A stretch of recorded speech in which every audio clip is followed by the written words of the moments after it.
Something to be said about hard-nosed full contact. It's like that raw rap all the way back to boom bap. Spikes up, Ty Cobb inspired killing the corners. Heating up with recklessness, we still getting warmer. Nevertheless, nothing contest, we bring it best. Wile E. Coyote mixed with Roadrunner, full comers.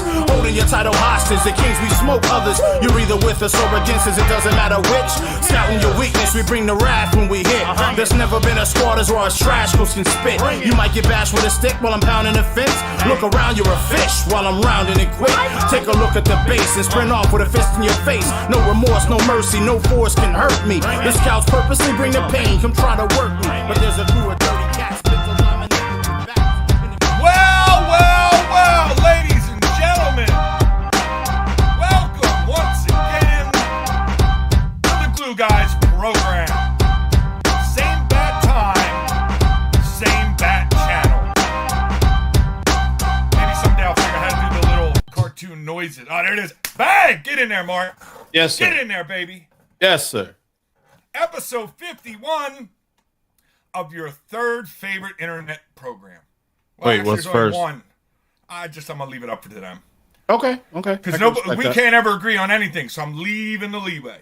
I can respect it. Episode 51, appropriately titled, Randy Johnson is a Savage. And the reason that I say that is because that bird is still dead from spring training. Yes. All these years later. But a hell of a pitch. At least we know it was fast, right? Yes. Anyway, I love Randy because of his interaction. One of my favorite all-time players, John Kruk, in the All-Star game, when Kruk, Hell yeah, turned his helmet around, just was like on the outside of the box, like I want no part of this. Loved it. Want some of this, old man? No. No. Oh yeah. You gotta do the finger point. Mm-hmm. No. Boy, get in this car. I tell you not to come down here and mess with these people. Yeah. Anyway, listen, folks, you have to understand if you're new to the show, at any moment, a Friday line could be spoken. Okay? Usually is. Absolutely. Because that movie is such a classic with dialogue, and there's so many lines from that to apply to so many things that happen in your everyday life. Okay? How many times have you walked in a Circle K and saw somebody acting up and go, oh, look, it's just like that guy in Friday. My neck, my back. Mm-hmm. I want 500,000. Mm-hmm. All right. And that's just one of the many things that happened in that movie. Anyway, moving on. Hey, welcome to the program. Big show for you tonight. We are jam-packed with guests. We're going to recap the Carney World Series. We're going to have two guys on from two teams that finished second and third. Maddie from Sandbaggers, they got third. And Craig, coach of Team Money, is going to come on. They got second. Yes, we're going to talk to them about their experience out there at the Carney World Series. Hey, hold on, bro. So hold on, bro. I'm not even going to explain it. No, we don't. I wasn't going to even suggest you explain it. I was just going to say, like, I'm probably going to chuckle every single time we say that today.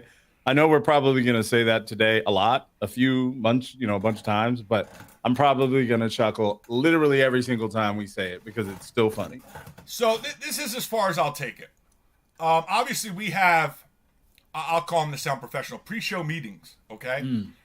Content organization meetings. Pre-show conference. Yes, most definitely. And this one came to me like a bolt of lightning. Yes. And the explanation that I gave Marlos, it's probably the best I've made him laugh and then go, oh my God, you're right, in anything I've ever said. Mm-hmm. If ever you want the explanation, I will do it off the air. But when I thought about it, it's half a joke. Mm-hmm. It's half a joke because it's actually half serious. And the reason I use that word is what you would exactly think. Because that's exactly what happened this weekend. Mm-hmm. Okay? And they packed up their carnival and they've moved on to the next town.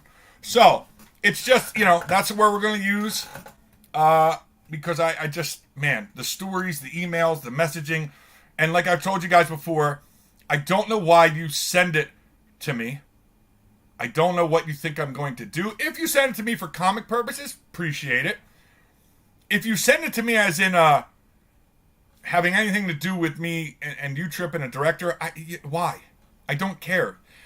It doesn't affect what I was trying to do or have to do for another 2 months, Mm-hmm. So, but for comedic value, man, it's better than anything I could pull up on YouTube or the internet or TikTok. The stories you guys tell me.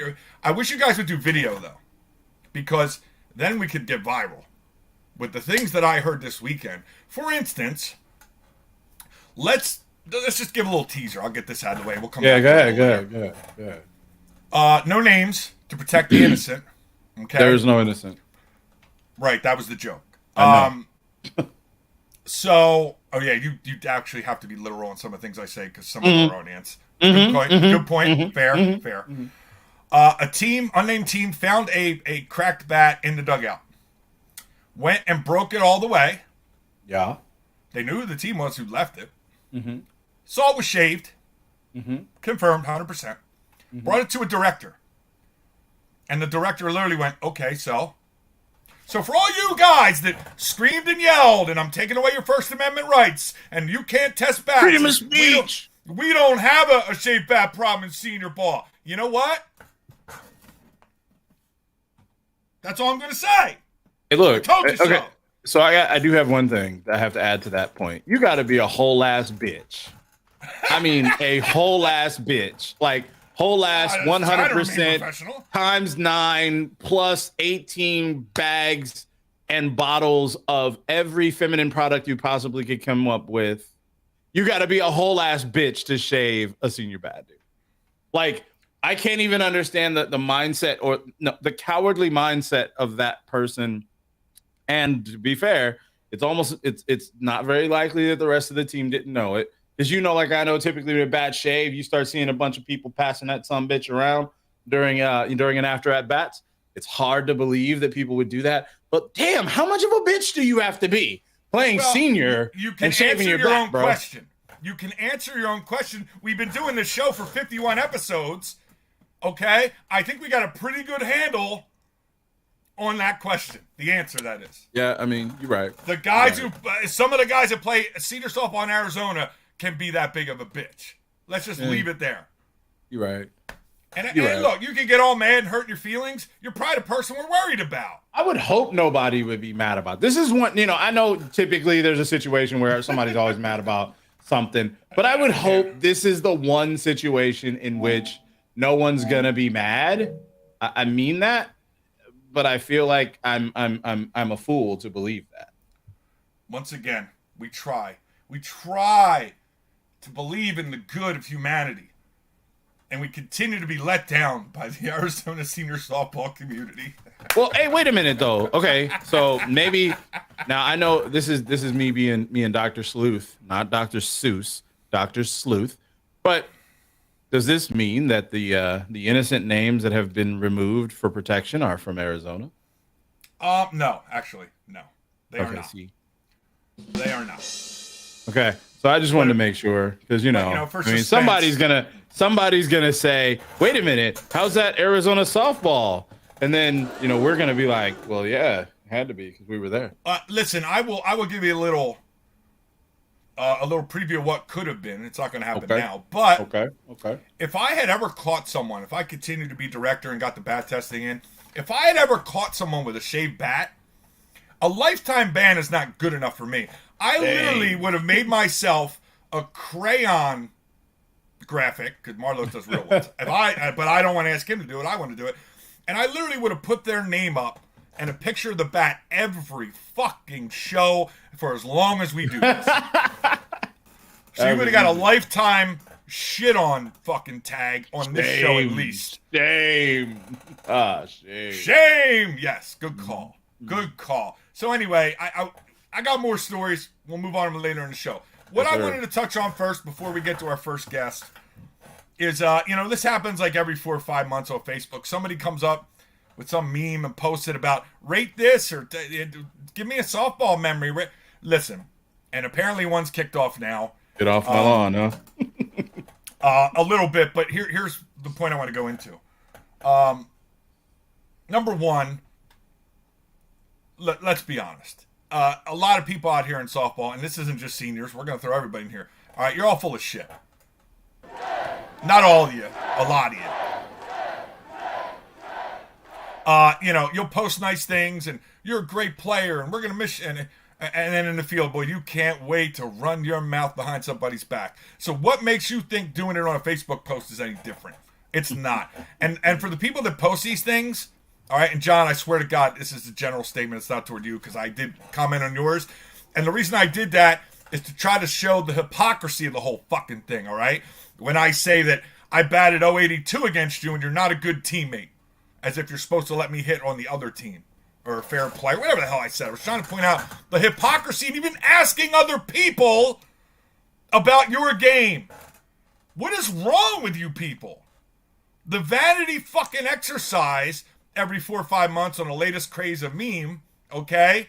Everybody jumps in, but the funniest fucking thing is, if they say something nice, it's like, hey man, thanks a lot. If they say something negative, even though you asked for it, oh, fuck that guy, man. Yeah. You asked for it. Yeah, it does. You didn't put up there only post nice things, only give me 10s in these categories. And this is the fucking problem with AZ softball in the fucking hole. We talked with Corey a couple weeks ago about it. You people can't handle the truth. You literally go on. I hit 800 last tournament.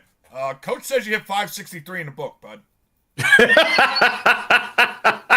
This is the fucking problem.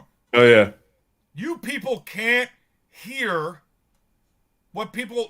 Because the people that say the truth are the ones you should actually fucking be friends with. Nah, they don't really want that. They don't really want that. Nah. Well, you know what? I'm not the type of person who likes getting sunshine blown up my ass all the time, all right? Yeah, I'm not with that shit either. Nah, tell me I suck. I'm good with that. I can't rate a Facebook user. Sorry. Yo, I'm gonna John, actually, like I said, John, while I'm at it, I'm actually gonna put it back up. I know I have to do this like all the time. You want me to rate you? You sure about that? Yeah, I mean, here's a good example. If you'd like us to rate you, the Glue Guys would be happy to do so. But you're gonna definitely need to go to glueguysprogram.com/show-my-name. And that'll allow your name to appear in the program. And then we'll do it live. I mean, fuck, what we got to lose? You know what I'm saying? I have a cup of vanilla Crown and vanilla Pepsi right here. Oh, you're in for the long haul, baby. Hey, you know, come on. You see the glasses, bro? This is what it is. Repping my school and shit, you know? Folks, listen, it's gonna be a fucking banger, period. Real quick, I'm gonna post after the show the donation information for this weekend for Toys for Tots. They have laid out some guidelines, what they're looking for. All right. I like you. I'm not ready to say love, but whoever that is, I like you. I'm going to eat dinner, a couple things before I drop the L word on you. So they have guidelines and stuff they're looking for, more gift cards, what kind of toys. I will post that in the Seniors Glue Guy thread so everybody can see it. Obviously, we'd love Lumberjacks, yes sir. We'd love for you guys to bring donations, guys. The 10 teams playing this weekend, please. We'd as many donations as you can. It is $450 this weekend. I will be making a donation in the name of U-Trip. So to cover us, I add a little to the. Well, you're getting an extra game too. So it's a 4GG this weekend. Four Glue Guys, Glue Guys. Yeah. You know Sunday. Anyway. I'll post that up. Just want to get that out there because I'm pretty sure the show is going to be going off the rails the rest of the way here. We got so much going on. So I wanted to get out the important stuff. I will give you my bracket predictions at the end of the show. Also, the other big thing we're doing tonight, toward the end of the show, I'm going to be pulling the winner for the AZGM raffle, custom glove raffle, the old school, but we got too many names to go to the old school hat. Too many. Dude, you too many. I can't get all those in here. But yeah. Marlos, you've been doing this show me long enough to know that's why I laughed. The most obnoxious fucking bowl I could find. Come on. That's why I laugh, because I'm thinking raffle, right? Fuck it. Let's throw this shit in a randomizer real quick, get it done, use the powers of the internets. Then I remembered you're not gonna do that. There's two so reasons. Then when I saw the bowl, I was like, "Yep." There's two reasons. Number one, how I got started doing this stupid shit was pulling these stupid things out of one of these stupid hats. Yes. You know, where I was, an honorary carny there for a while. So, and then number two, that all sounds nice. It's like, oh, that's nostalgic. And let's face it, the real fucking reason is. Oh yeah, I'd be in a diabetic coma and drunk as fuck. And I mean, we definitely don't want to do it on on when I do it, because wow, Now, see- it'd be a wrap. Hold on, dude. I could go full no curse if I needed to because of my radio experience. But you wouldn't do that. But then that's not entertaining. I could do All that right. due to my radio experience as well, but I choose not to because fuck I don't that. like it.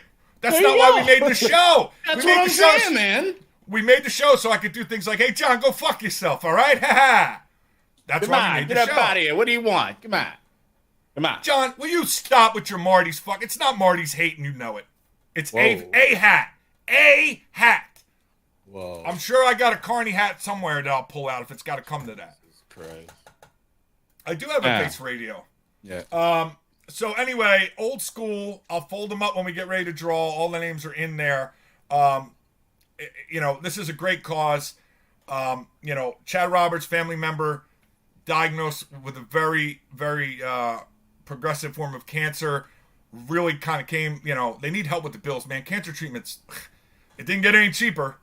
Let's just be honest. So everything helps. $10 helps.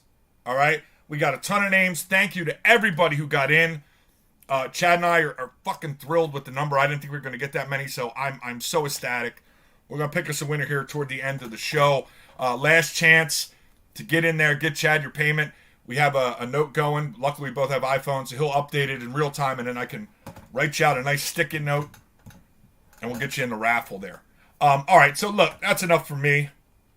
Let's actually talk about softball. You guys need to talk about softball. Well, we are tonight. A So lot. let me check. A lot, too. A lot. Yeah. And then later on, folks, don't forget, it's not all seniors tonight. Kyle Smoot's going to join the program. Turns out he's a Bruins fan, and he's going to really make fun of my Philadelphia Flyers. And you notice I don't talk about the Flyers because the Flyers suck. But they are coming in Arizona Sunday night to play your Arizona Coyotes. Or should I say Tempe Coyotes now. Anyway. So, yeah, I'll do my predictions, raffle pull. All right, for our first guest, I have, I guess, a personal connection with. I like his kids better than him. No, kidding. Maddie and I have been friends since I got here. League at Victory and whatnot. We were always, we ended up, being friends. He could deal with me cursing. And, years. One of my first friends when I started playing ball here. So him and I have always gone back and forth about pitching and everything. And I got to watch him really come into his own this weekend out at the Carney World Series with his team Sandbaggers. Made a really impressive run. And he, luckily, thanks to us, broadcast his games on Facebook. And I got to see some cool stuff. He ended up playing Marlos, which I don't think we have the video, so tough shit. But Marlos did proceed. Oh, I was going to play. Marlos hit a bomb, or not a bomb, more of a rocket off him. Put it out. And that's what I was going to play. And because of that rocket, I think he earned himself an intentional walk. So that was nice. So anyway, without further ado, let's bring on defensive MVP. And he got a ring for it. I'm not making that up. That's legitimate. See? So he had it ready. He had it fucking ready. You see what I'm saying? He was ready to show. He was ready to show that off. I mean, I can't hate. I can't hate. He deserved that one right there. I can't. I love it. Not at all. I love it. I love it. So you're back. You're all banged up. Your fucking MASH unit over there. So what? How did it go in your opinion, sir? I mean, I couldn't complain. It took third. We did a bang up job as a team. It was a good showing by the Sandbaggers, honestly. Now, I guess my next question is, how long until you lose that ring? Lose the ring? Hell no. It's sitting right next. Listen, sitting Maddie, right next to me. don't worry, bro. There's a friggin' Dollar General right down the street. I'll get you a number. God damn. I don't know, man. I knew that shit was It's some coming. weight, bro. I knew that was coming. Yeah. They got all kinds of new confounded plastic. Don't remind me. They're using it for fucking pipe now on my regular job. Wow. Look, if you thought I wasn't coming in hot, I don't know what to tell you, folks. That's why I brought my drink, brought my water, all that good stuff. I'm prepared for this one right here. I ain't gonna lie though. I ain't never seen Marlos hit like that off me. I usually get him to pop up at least 2 out of 3 times, and I mean that's the old me. That was that's the other day I made a post about that shit, and I was trying to be modest. I didn't want to be like fuck you, bitch motherfuckers. I'm about to bang the shit out of this. I didn't want to do all that. So that's why I was like, yo, last time I was playing like a bitch. This time I'm trying to go out there and show out, you know? At the same Trying time, to take you the had mohawk off. I mean, It's okay. yeah, I was gonna say you. I mean, that's what we out here to do. Nah, man. I know I told Mark because I was talking to Mark pretty much after that game and obviously throughout the weekend, and I told him I was like, yeah, Matty did work.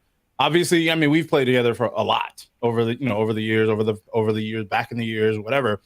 You were And to see coaching. you Were coaching my first U trip team. See, now y'all motherfuckers making me feel old. So yeah. What? trying to say? What? I'm sorry. I think my headphones went out. I'm sorry. You said you feel old? Hey man, I feel old. Yeah, I feel old. That's funny. Nah, but I mean, Youngin. like I do have to give him the credit, you know, because Matty has improved consistently, continuously, you know, throughout the years, and every single year, every single season, it seems like he gets better, gets more confident, you know, gets more strategic, you know. And I think a lot of pitchers and a lot of players don't really give the credit to the fact that, yes, no, I didn't want to smoke at third. You're absolutely right. Why did he need to smoke a third when he was driving the fucking 5-6 hole all day? He don't need to see I you. mean, he meant don't need when to I was come all the he, way around. he meant when I was on defense. Yeah, I didn't want that smoke. I was like, nah, fuck that ball, bro. Oh, no, just step Come on, let's keep aside, it real. dog. I Let's gotta keep go to it. work. Let's keep it real. Yeah, the field at Arroyo, and that makes you want to get the fuck out of the way, bro. I was like, yo, if this shit comes up, I've got it. If it doesn't, it's gonna stay there, and it did. It went on out in the outfield. No, but again, to give Matty the proper credit, you know, he's continuously improved, and I know a lot of people don't like to give pitchers credit, you know, because they look at it as like, yeah, you're just throwing the ball, but there's a lot of strategy, and there's a difference. The difference between a good pitcher and a bad pitcher is often just the strategy of things. You know, and Matty did a lot to, you know, even against our team, you know, he did a lot. I mean, he had our 6, 7, 8 hitters confounded, like ready to call it a weekend, because he was moving the ball around and putting the ball where it needed to be, and, you know, putting them in places that just simply made him uncomfortable. So, you know, all the games that I was able to watch on Facebook, or, you know, that I happened to catch while I was on the field, just a phenomenal job. You definitely deserved that defensive MVP. But it's satisfying, gratifying to see somebody that you know and you've played with for a while, and just to continue to watch them improve the way you have. So, you know, shout out to you, hat tip, absolutely. I appreciate that. We've worked together. Like, I don't want to say like mentoring or teaching. Like, I don't want to use those words because that insinuates that I'm somehow above you, and I'm not. But I have a certain flair for delivering advice or a thought or something about pitching. I've been drilling into you the cerebral side of this for as long as I've known you, because I'm literally flabbergasted that more guys don't do it who pitch. They literally, like Lo said, go up and just throw the ball. Yeah. And I've always been a proponent, even on the show, it's always been a pitcher's show. When I get into one of my rants about pitching, you guys see it. And I've been drilling into you, excuse me, the mental side. Physical side was fine. You knew how to throw your curveball, you know, your backdoor sliders. You knew how to throw the pitches. Where you would get in trouble is things that went wrong would affect you longer than they should. And that was the last step, you know, for you to take. And look, I've said it to you privately. I'll say it publicly.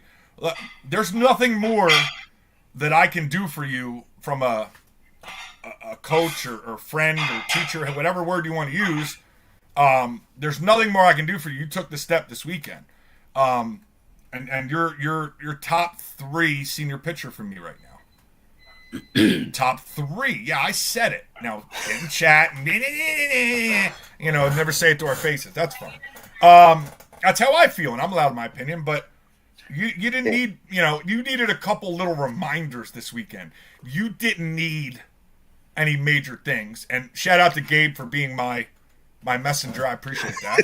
He'd come up. Mark's telling me that you need to do this and that. And all right, calm down. Yeah, I was a roving scout on Facebook. Thanks to Matty this weekend, I got to watch. Yeah. I have had a lot of support coming up. I've had a lot of clout too, but being able to put that aside and listen to the people that actually mean something, that's the key. Listening to certain people and their ideas of what a pitcher needs to do and what a pitcher needs to pitch is not what you need to do. You need to pick the right people and listen to them and stick with it. I think that's I'm not perfect by any means. No way. And I'll never be perfect, but I take what I can and I adjust and I do that. And that's it. I mean, the mental aspect is a huge, what's the secret? I'm being funny, but like, what are the steps you think helped you get to where you know, because look, I don't care what anybody says. I watch with my own eyes. You hit a new level this weekend, all right? Obviously, you played some Arizona teams, guys you had seen before. But you also played a lot of guys that you didn't know. You didn't have the back history, all right? Oh, this guy likes to do this. This guy likes to do that. I got to throw him here. I got to do this. I got to move the 5-man. You didn't have any of that information for a lot of the teams you played, and yet still had the same success. So, again, that's that next step, you know, that you took. What do you think helped kind of make it happen this weekend? I mean, do you have any insight into that? So it was faster. I see the same 8 to 10 teams every weekend when I'm playing tournaments local, and when you go out and out of state and play out of state teams that you've never seen before, it's quick. You got to learn them those 10 guys, those 12 guys real quick in the first go and seeing where they're standing in the box consistently, seeing how close they're standing to the plate consistently, and knowing which pitch to throw them. And if they foul out something, they're getting that same pitch again. If they like them high and inside, but they can't hit it, then they're getting that same pitch again. Or if they flinch when they're in the box and a pitch comes in, I know they like that one. I might stay away from that one. Well, your coach in here, I don't need to know I know who that is the way he said it, because we've actually had a conversation. But your coach coming in, giving you some props here.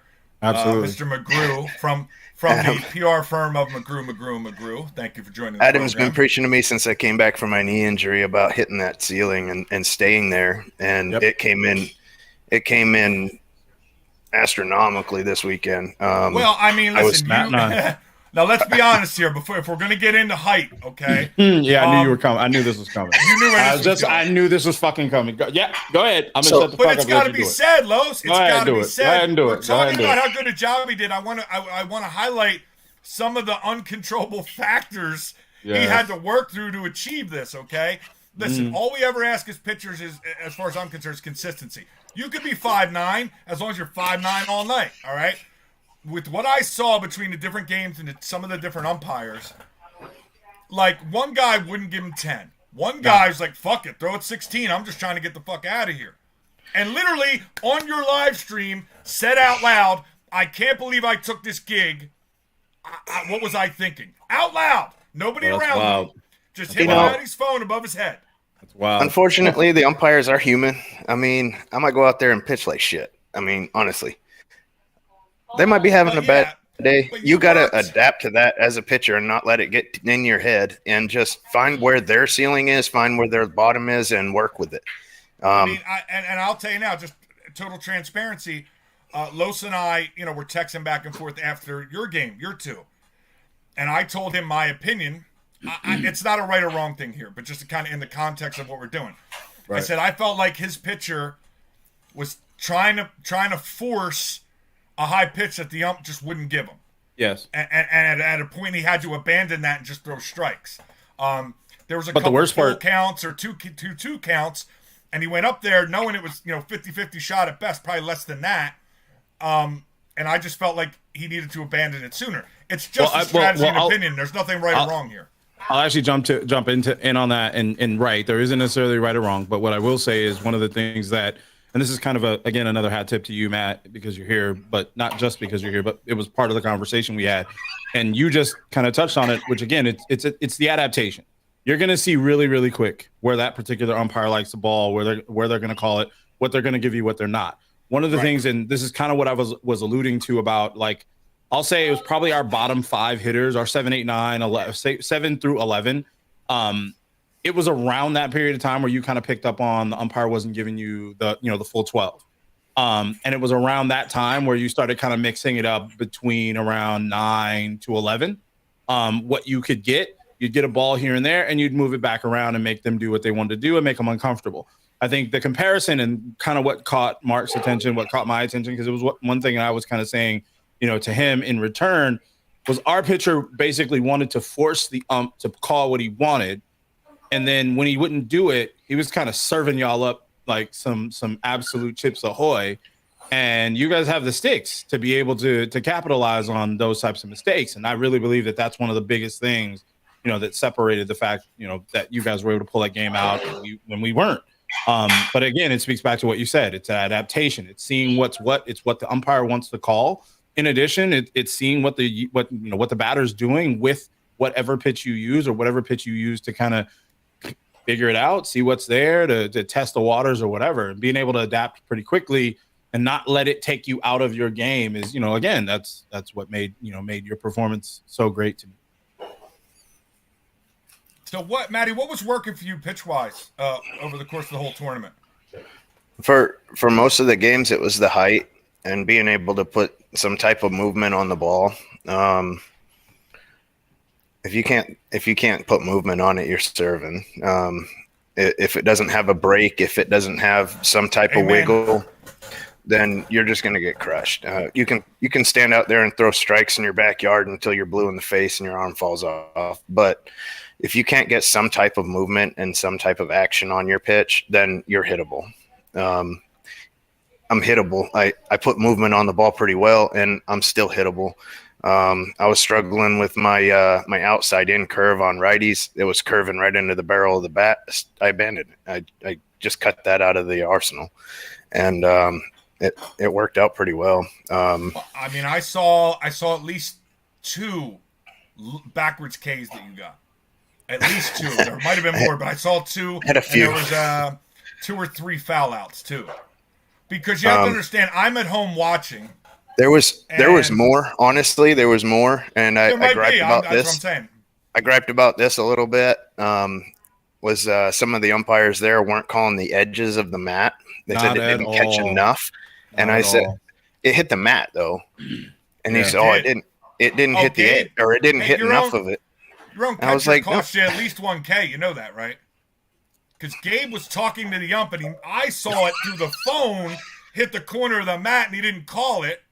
Well, so that one strikeout, Gabe hit a 742 this weekend with 6 bombs. He tied for third on our lineup. We'll allow it. So he's allowed to cost you a strikeout. Okay, I get it. I'll let him have that one.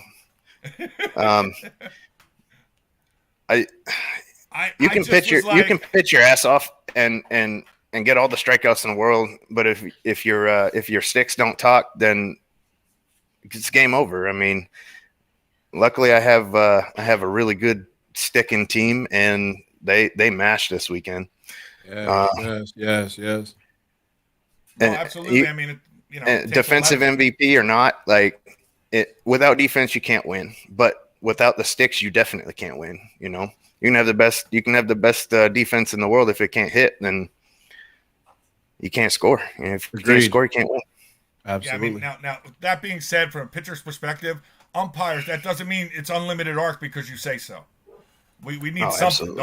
Don't try to because the ump said a hitter's game. Yeah, that's nice. Within the fucking arc that you put on your rules, it's a hitter's game.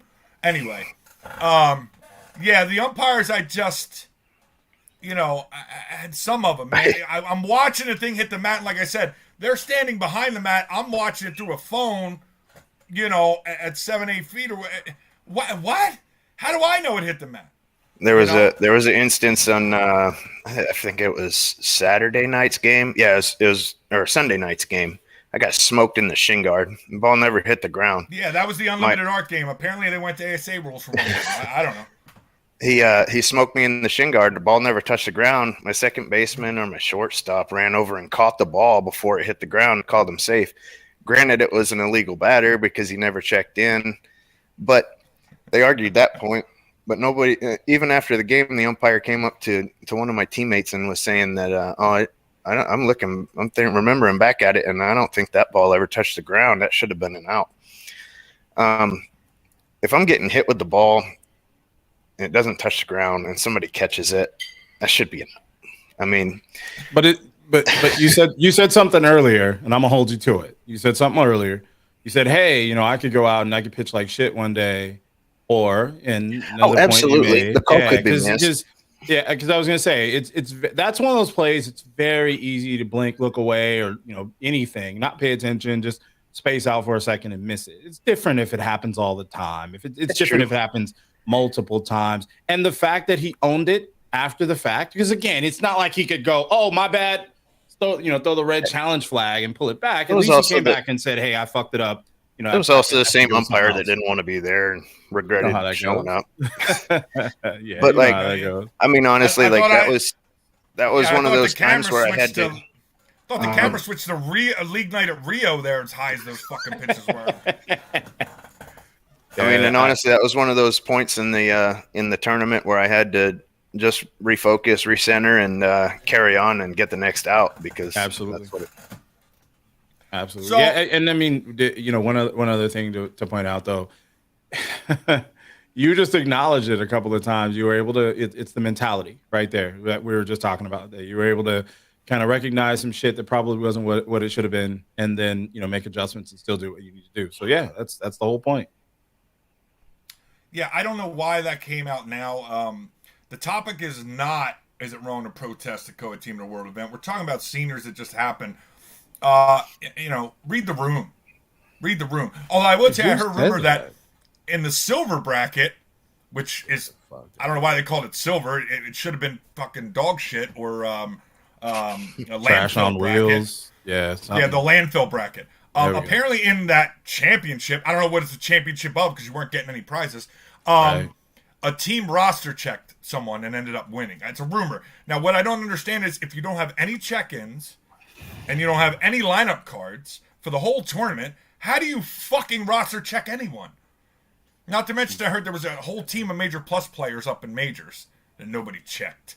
So, moving on. Well, I mean, wait. Let's not moving on too fast because you brought up 3 different issues that are all good points. I was trying to get a minute out. Nah, man, and because again, how do you roster check when no one actually signed? I didn't sign in. I'm straight up say it. I didn't have to sign in shit. I just popped up on the field and went and did what I had to do and left. Nobody checked my ID. Yeah, nobody checked any IDs. Our entire team didn't get checked. It kind of makes that roster kind of bullshit because all you had to do was go on the internet and go, hey, let me type this name in and be like, all right, that's what it is. And you could essentially just say you are whoever the fuck you want. So what did they do for this protest? Did they just go out to everybody and be like, hey, all right, get off the field. You got to go in your bag and get your ID. What the fuck do you do, right? That's dumb. Yeah, I don't know. I think that's a colossal oversight that everyone tries to overlook or whatever because it works for them, right? Because then they can say, oh, well, shit, we just did whatever we wanted. You have people just pulling folks out of the dugout like, hey, man, hop in there and get online, whatever. I don't know. That's kind of weird. It's something you don't want to overlook because everyone's always bitching and complaining about the motherfucking rankings. Oh, this guy should be major this. This guy should be AAA. This guy should be that. But then you go to a whole ass tournament where nobody gets fucking, gets checked, get rostered, nothing. Everybody just kind of shows up, does what the fuck they want to do as long as they're paying their money out. That's corny, dude. That's corny. One team went into that silver bracket apparently or something, and guys had flights home and left. So, a half hour before the game, there was 8, and then when the game time came, they had 11. Well, where did they get guys from? So, I'm assuming guys jump from one team to another, and listen, you can run your tournament however the hell you want, but if you're going to charge people a premium price, the least you could do is work for your fucking money, please. All right? Have somebody checking people in. Maybe follow the rules that you posted. Just do the basics, and you could justify somewhat charging anything. But if you're going to charge a premium price and then give dollar store service, what the fuck? Problem is, if people are paying the money, it doesn't matter what the service is. It doesn't matter what the standard is. Because clearly the customers don't give a shit. Clearly the customers don't give a fuck. That's the problem. That is, in and of itself, at the end of the day, as much as teams like to complain and specific players like to complain and certain coaches like to complain about different things, and even people who have elevated themselves to other positions like to complain. At the end of the day, the customer drives this system. If people stop playing or stop paying, then obviously these divisions or these different sanctions will have to do things differently. But as long as people are going to still throw their money at it, regardless of the performances, regardless of the standard, regardless of what's required of them, then they're going to continue to do it. Because at the end of the day, as much as we'd like to have this moral high ground, if someone offers to pay you $2,000 for half-ass work, you're going to take the $2,000. If someone says, you know what, if you work a little harder, I'll give you a little more, you're going to work a little harder and get a little more. But at the same time, if they say, I don't really give a fuck what you do, I'm still going to give you $2,000. It's up to you to do it however the fuck you want. Yes, we would all love people to work within a standard. I personally work within a standard no matter what, but that's just not the reality of what we're on. And it's crazy. Well, anyway, I don't want to get too caught up in it, but there's a reason I use that name, because by the time you figure out that the game was rigged and you weren't winning the stuffed bear for that chick you're trying to get with, they're already gone with your money. All right, moving on. Maddie, did you see anything, I guess new? Did anything happen this weekend in the games that you were kind of like, oh, I haven't seen that before? Anything kind of surprise you as you guys worked your way through the bracket? Not really. Not that I can recall. There was a few little rules that were kind of weird to me, but other than falling down at home plate, like I'm kind of sketched out about the whole thing. It's I wasn't gonna. Gabe wanted me to. Nope. I was gonna leave it alone. No, I was gonna let you have your moment. So you want to fall? I on the gave sword everything by I all had means, in brother. defense, and my legs ran out a little bit. Running it in the park home run, I'm old and I don't run a lot, so And I you fell push down. yourself past the point of your body saying, all right, we've had a fucking enough. You need a break. And no, we're all right. These fucking jarheads, man, I tell you. I don't know how the Marines do it, but they get you guys literally to stop using common sense at the worst possible time. It happens. But, hey, look, by the way, I'm really proud of you that, granted, it was like 2 days too late, but the fact that you admitted that maybe you shouldn't have pushed it past after you fell down on that, even 2 days later, I'm proud that you admitted that to somebody. I'm very proud of you for that. That's a step. That's progress, baby. That's progress. Always working. Always working. Well, before we let you get out of here, we'll kind of give you your platform here. Anybody you want to bring up, shout out, shit on, whatever you want to do. It's an open forum here. I put out a post before Monday started, and it was from my heart. I wanted to get all my feels out so I could be a cold motherfucker out there on the bump, and I gave a pretty good shout out to a lot of people that helped me back to recover and to build back up what I started before I got injured. And coming back from a broken kneecap at 41 years old is quite a feat. I had doctors telling me that I probably shouldn't be playing. I need a knee replacement, and playing kind of aggravates all that, and it makes it painful, and it does. But I mean, everybody that's helped me out and stuck beside me and pushed me to better myself and to better my game, I just want to say thank you. My teammates always had my back. It was a great experience as a whole to go out there with a team that had no whiners, no criers, no nobody's better than me type attitude. My boy Ryan hit a 850 with 8 home runs. The dude was mashing.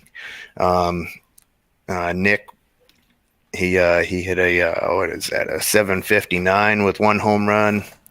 Adam and Gabe both hit a 742 with 6 home runs each. The boys were on fire. They had my back. They were always there in the dugout to slap my helmet and pat me on the butt and say good job every inning. And if I had a bad inning where I gave up 5 or I walked a batter that I didn't want to or whatnot, they were always there in the field telling me, hey man, you got the next one. You got this.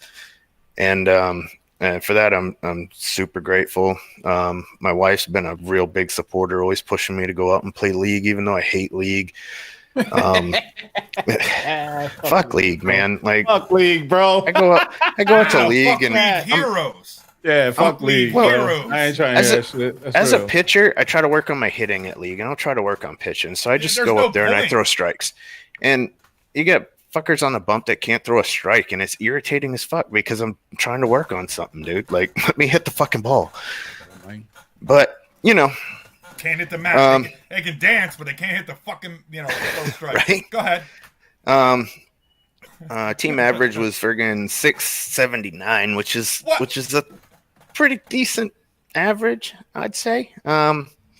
We have some BPs people for with some losers? struggles with strits. BPs for How much you losers. want to bet that motherfucker's a free agent? Go ahead. I'm sorry. No, I He's know. probably Hold looking on, for hold a on, team. fam. Hold on, fam. Now you got me really trying to find out who that was because that's some reckless guy shit, bro. Yeah, you find can't out be to me like fucking because we're bull. gonna see that name on that post, like looking for a Fam. team. Just moved here. Fam, you can't look. You can't be like fucking. Okay, you know what? Never mind. I know who it is now. I don't even. All right. Yeah, fuck it. Yeah, just let it go. All right, Fuck I'll it. take it. I'm back. gonna tell you, BP's for losers. Oh shit. My boy's BP. All right, let me say Yo. this before you go. In a nutshell, I watch a guy elevate to put a team on his back on the bump, which is extra special for me. I'm waving the pitcher's flag since we started this show, and just watch a guy literally carry a team from the mound. And it's rare in slow pitch. We're at a disadvantage, and to see you literally say "fuck you guys," we're hitting next inning, or we're not losing this game, and go out and throw the pitches to show that. Here's a point. You're here now. You're not trying to get there. You're here now. So you got to walk out on the mound like, I know I'm supposed to fucking be here. Whether you guys get bumped or not, I don't know. We'll see if I hand them out like presidential pardons when I get out of here. But regardless of where you end up, you got to go out there. I own this mound. Not I'm going to own it or I'm going to do this. Or no, I am. That's the new mantra for you. Instead, I want to be or I'm getting to. No, you are. You're here. There's no more journey that way. You're here. Pitch Just a like warning it to every single everybody. fucking time. Just a warning to everybody. I may have played really good this weekend, but there's more to come. There's steps being made to improve. So watch out. I'm coming. That's the only thing you're going to see me texting you, in the middle of games and shit. Stop walking around out there like you're trying to be fucking the man. You already are. That's the kind of shit you're going to hear from me. So I'm really proud of you on a personal level. People know we're friends. I'm not, I'm really proud of you. I'm just proud of you, man. You did everything you needed to do. So I'm going to leave it at that. Hey, I love you guys, and thank you for having me. Yes, sir. Appreciate it, brother. Continued success for you and Sandbaggers. And yes, even my buddy Jason Fine. So yeah, look, I'm telling you, if you didn't watch the games, it's actually worth going to Maddie's Facebook profile and watching them. Like, the last game that they played with money was one of the better softball games I've seen all year. And remember, I'm watching them. If you guys have played in one of the tournaments, you see me watching. I always catch, the third place game in the ships. Things have calmed down enough that I can literally watch them. And a blessing and a curse being the pitcher. I'm always watching the pitchers. I'm watching feet. I'm watching movement. I can't just watch it normally. Like, it's locked in. Just like when I'm listening to music, a lot of music is ruined for me because I always hear the bass as a bass player. I can't just enjoy it. It sucks. So I'm telling you, if you like watching softball at all, go watch the game between Money and Sandbaggers. It would have been Monday, I don't know, I want to say like 11, 12 o'clock around there. Oh my God, worth it. And look, I posted it, but let me say it on the show. Benny, I guess, went down to Vegas. A bunch of Arizona guys from the Carnies went and umped. And Benny umped an earlier game with them, and I was like, I'll be honest, I felt like Benny was squeezing the pitchers. He was barely giving them 10 feet from what I could see from the phone. So take that into account. And I saw he's up in that game, and ooh, man, I hope he opens it up. And my God, he did, man. He gave him right up to that 12, was consistent on everything he was calling that game, and it was a phenomenal job. And based on some of the other guys I saw over the weekend, Benny was lights out, man. It made me think it made me think that there wasn't as much communication with the umpires as there probably should have been. Because for what it's worth, the game we are referring to is in fact my team, Dubs Crew versus Sandbaggers. And we're watching it, and I'm on the field, and I will admit this, and I said it. Well, that was the old guy. No. Was it Benny? Dude, we had Benny. Okay. Yeah, we had Benny, and that was the one that that even made me say, like, he was calling it like a U-Trip game, like a U-Trip men's regular game. He wasn't given much in terms of height. Everything was kind of kept low, and it made it seem like it was maybe something that simply wasn't communicated to him, or he just didn't know. And I'm not saying it. Again, I'm not saying it like he fucked it up or any shit like that. Because at the end of the day, dude, the umpire. I know you're not, but at the end of the day, the umpire's calling what he's calling.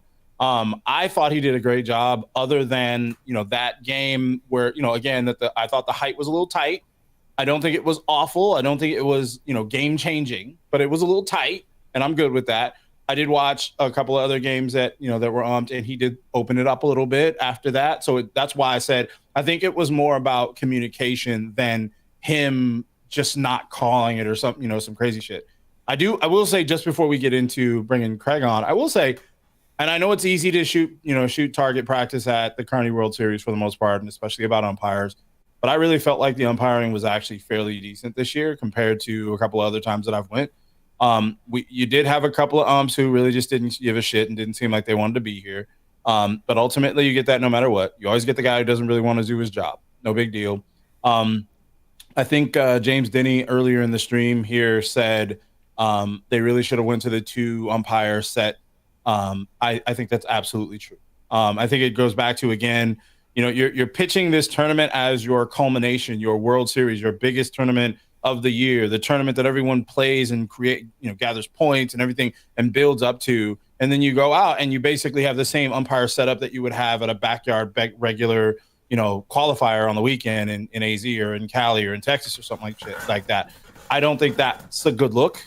I think some calls, and especially given the condition of the fields, I think some calls could have went differently if you have 2 umpires. I also think those umpires will take things a little different when they don't have to do everything on the field and get yelled at. And whatnot. I got to witness an instance where that wasn't a good thing. Okay. 2 ump game, Sandbaggers. Fly ball guy on first. He tags. I thought he left early. I guess they saw it on the field too. They appeal. Okay. The home plate umpire points at the base ump. Okay. It's not his call. All right. The base ump can't go like this, guys. Catch, tag, catch, tag. It's your job. Of course not. To be looking at first. The people that's on still, Sandbaggers to me, have to tell him, no, it's a base ump's call. No, it's your call. He's watching the catch. So just saying, the thing, it's not foolproof. But anyway. It isn't. I mean, I'm not going to disagree. It isn't. I know, at D-Worlds. That wasn't Ben either, by the way. No, it wasn't. At D-Worlds, we kind of ran into a similar situation where you had 2 umps, and having 2 umps almost worked. Not almost. It worked against us because one was a moron and the other one was a sheep moron. So it obviously it's never foolproof. But you got to admit that usually, by and large, you get 2 umps on the field, you get a somewhat better chance of getting the right call on some of those stickler calls. It's those calls like you just described that in most cases they get it right. They get it as close to right as you possibly can. No one's going to like it all, obviously, but it's usually close. So I do agree with the fact that, but again, sometimes it's just specter. Sometimes it's the specter of the show. It's like as a musician, when you're doing a performance in just a regular bar and you're just doing whatever, you might knock it down and just kind of wrap it up right after the song. On the other hand, if you're at, Marquee Theater and you got, 3,000 people, you might riff that shit out a little bit, do a little extra. And so that's kind of what I'm getting at, is at the bigger show or the bigger stage, and that's by name, by title. At the bigger stage, you would expect for bigger things. You would expect for things to be run a little different with a little added, added specter. But that's the last point I'll make. I'm going to keep harping on. When you pay a premium, yes, sir, and the money's there to pay for these guys. Yes, so sir. There's really no excuse not to go all out to try to make these games as well officiated as possible. So Agreed. Again, and I heard about the prize packs too, and I definitely know that the fucking money was there. So anyway, Yeah, look, we're already running behind. I don't even. We got to give Craig his props here. Let's let's get this man on here, man. man. Let's get him on here. I don't even want. We don't even have to do a big Whoa, introduction for Craig. That looks way too professional for this show. First of all, Yeah. What is this? What is this? You work? You gotta dirty that up a little bit. Can you know, can you throw a chair around or something? Maybe. Yeah, we need drink? something. Come on, man. Damn, Craig, you're looking good, buddy. Dude, straight up. So you guys, listen. I gotta admit, I honestly believe that Team Money is the most overlooked team in senior softball because every time you guys finish top 3, and people go, "Oh yeah, Team Money," like they just forget. So I don't know how that happened because you got a couple guys on that team that are just as loud as I am. So I don't know how you fly under the radar, but every single time, you bump in there and bang, here's a 2, here's a 3. You won my last one. So I don't know how that happened, but man, it just feels like I don't want to see you guys overlooked, but it's kind of I don't know why guys don't expect it from you guys. I don't understand it, but for one, we don't play every weekend, so we play like once a month, once every 2 months. We won't play unless we have 8 to 10 of core of our guys. So because we don't want to go out there and go 0-4 or put a bad product out on the field. We feel like it reflects on the team, and so that's probably why you don't. I mean, we could play every weekend and go get killed, and then have a great weekend and go get killed, but it's not worth it to our team to do that. So, gotcha. So you guys went in there, you come out second place, which is 40 teams from all over. I mean, there were some Arizona teams. Shout out Aces, Who's Next, Dubs Crew. Who am I missing? Am I missing anybody? Oh, Brew Crew. Where's 5 at? 480. And then 480. No, thank you. Yeah, 480. Yeah. Toda went, right? Toda Yeah, Toda was there. Yeah, Toda's another one. So, my apologies if I missed you. I'll come back to it. Obviously you've seen the Arizona teams. So, kind of going through it, what do you think were some of the factors that helped you guys push all the way through to get to that second place finish? Pitching for sure. Bobby Doherty was money out there for sure. And clutch hitting was big too. We had 2 outs many times and still got our 5 all through our lineup. And we all stay positive constantly. We don't beat each other down if they make an error. We're a very positive team. So people like to play for us, and hopefully we keep it all together. Well, I will say your pitcher was grinding. Yes. The 2 games I saw that you played Sandbaggers, I enjoyed it. I'm sure he didn't enjoy it when he was on the mound, but as far as kind of watching from afar, I was totally engaged because I've been there. You've been there. You pitch also. It's like, I could see it just missing the mat. And he was literally, millimeters off of where he wanted to be. And it was really windy on Saturday and Sunday nights. Like, I should have brought that up with Matty, but he grinded his ass off. And I just want to make sure he got his appreciation because I watched it and I was like, I wouldn't want to be there right now. I don't know that I could do this well in this wind. So plus we went from Russell Road and we went to Arroyo, and Arroyo's got kind of a higher pitcher's mound. So he was a little off on that at first. It took him a little bit to get the hang of being a little higher than the plate because he has more of a U-trip style. But once he got the hang of it, he was very solid. Well, so pitcher show. So I want to make sure I give him his props. And it must be a nice thing to have you come in because you are definitely a guy who hits the mat. You don't give up a lot of walks, so that's a real nice kind of bullpen arm to have. I've always been a little jealous of that with your squad. But the big question that I didn't very well, our normal pitcher is Nick, and he wasn't there. He was on a cruise, but he's very solid. Never lost people, and I think would have fared well this weekend also. And then we also have shitheads sometimes, and our pitching, we have a solid pitching staff. So I mean, that's why I didn't even have to pitch at all this weekend. I mean, they're all solid, and I have no problem taking a backseat to any one of those three. Nick's the one that doesn't pitches without the helmet, right? Right. Yeah, Nick's fucking nuts. Just with the helmet. Oh, Yeah, okay. he pitches with a helmet. Nick pitches with a helmet, but yeah, he's fucking nuts. Nuts is still right. And I just want to get that out there in public.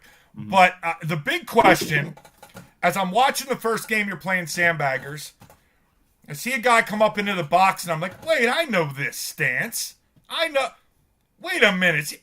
So how in the hell did you guys pull off bringing back former Arizona resident and eternal home run champion, JJ, get him out of Michigan to come run with you guys? That's what I wonder. How'd you pull that one off?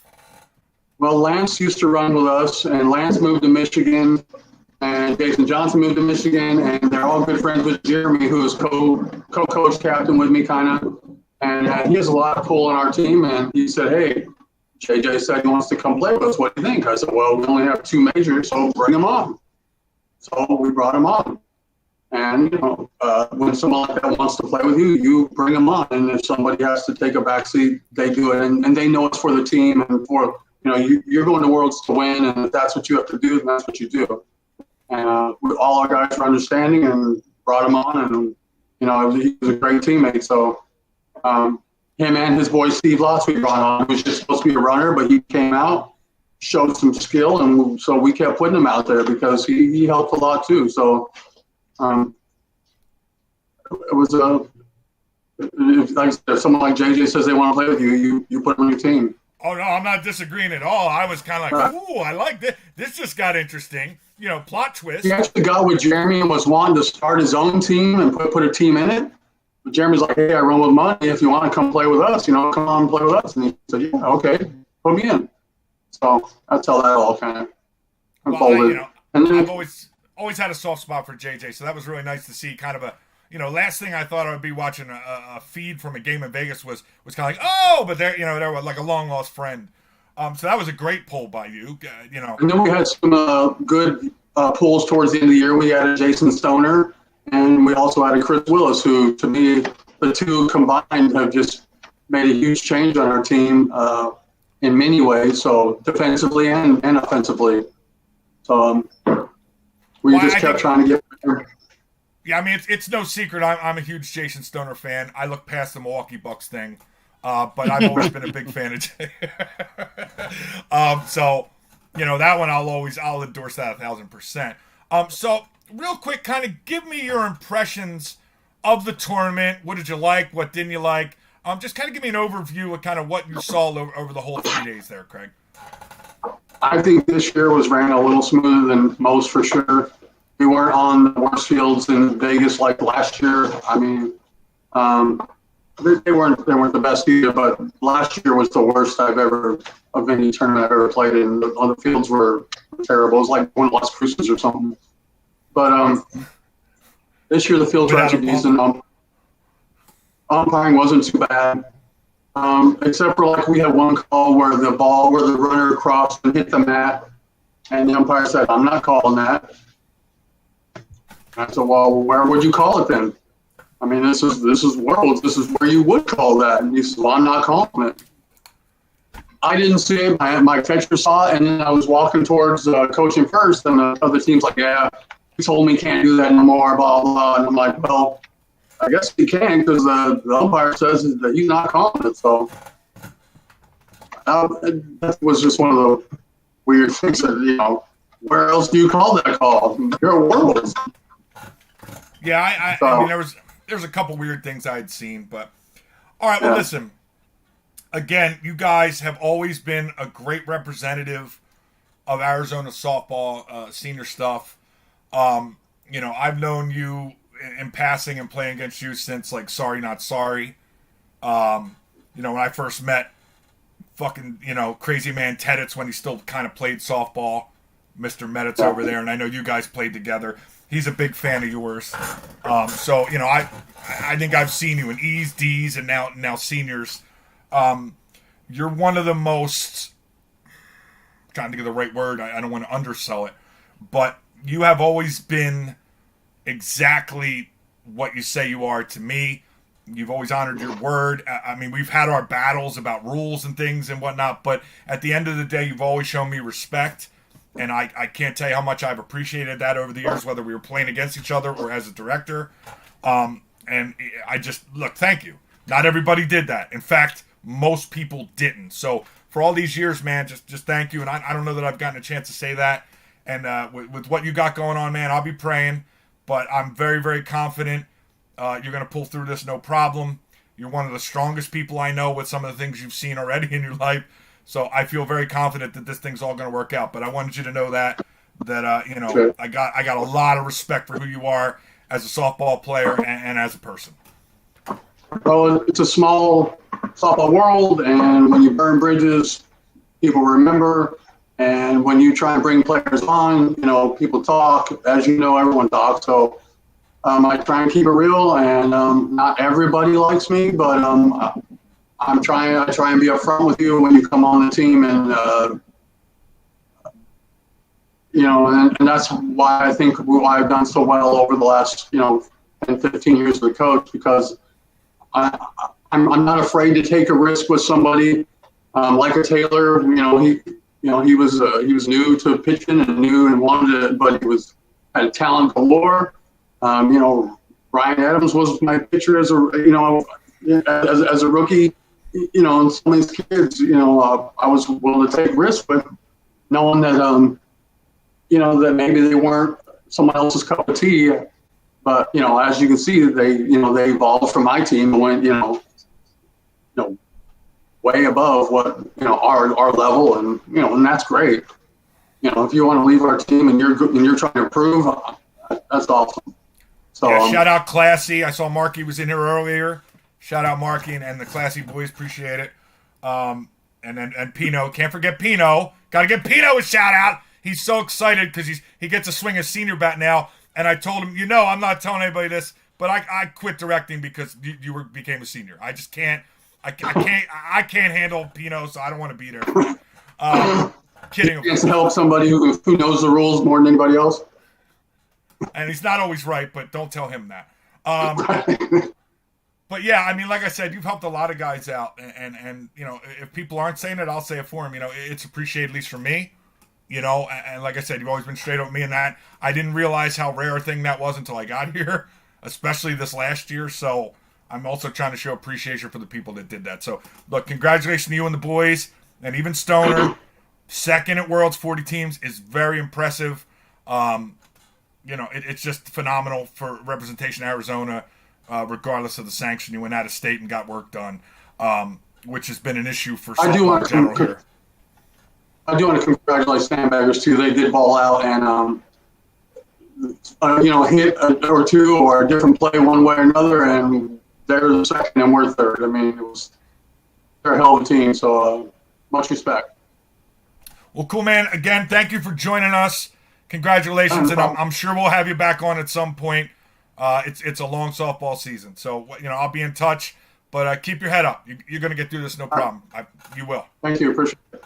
Good seeing you, Marlo. Appreciate it. Yes, sir. Always. All right, Craig from Team Money, second place, man. That's impressive, folks. You could spin it any way you want. You can't take it away from them. You can't take it away from them or Sandbaggers. Quick shout out, Aces. I think they got fourth, guys. I was trying to look it up. Aces were up there, yeah. Aces got fourth. I'm pretty sure they got fourth. So I definitely didn't want to lose them. I tried to get somebody on, but they had family stuff, which is totally understandable. So I didn't want to miss out on that. All right, got the seniors covered, right? So we're always trying to expand the show, and had a gentleman reach out. And I was like, oh, yeah, I'll have you on. I got to play a little bit of D's and see some of the C guys back. Well, this was a while ago. But there's a lot of guys I got to see play that are still, ripping it up down there. And Smoot's one of them from afar. But he reached out and said, anytime you want me on it, well, how about next week? Again, I want to remind everybody, it's an open forum, folks. Open forum. We put that link together for a reason. Just come the hell on the show. You know?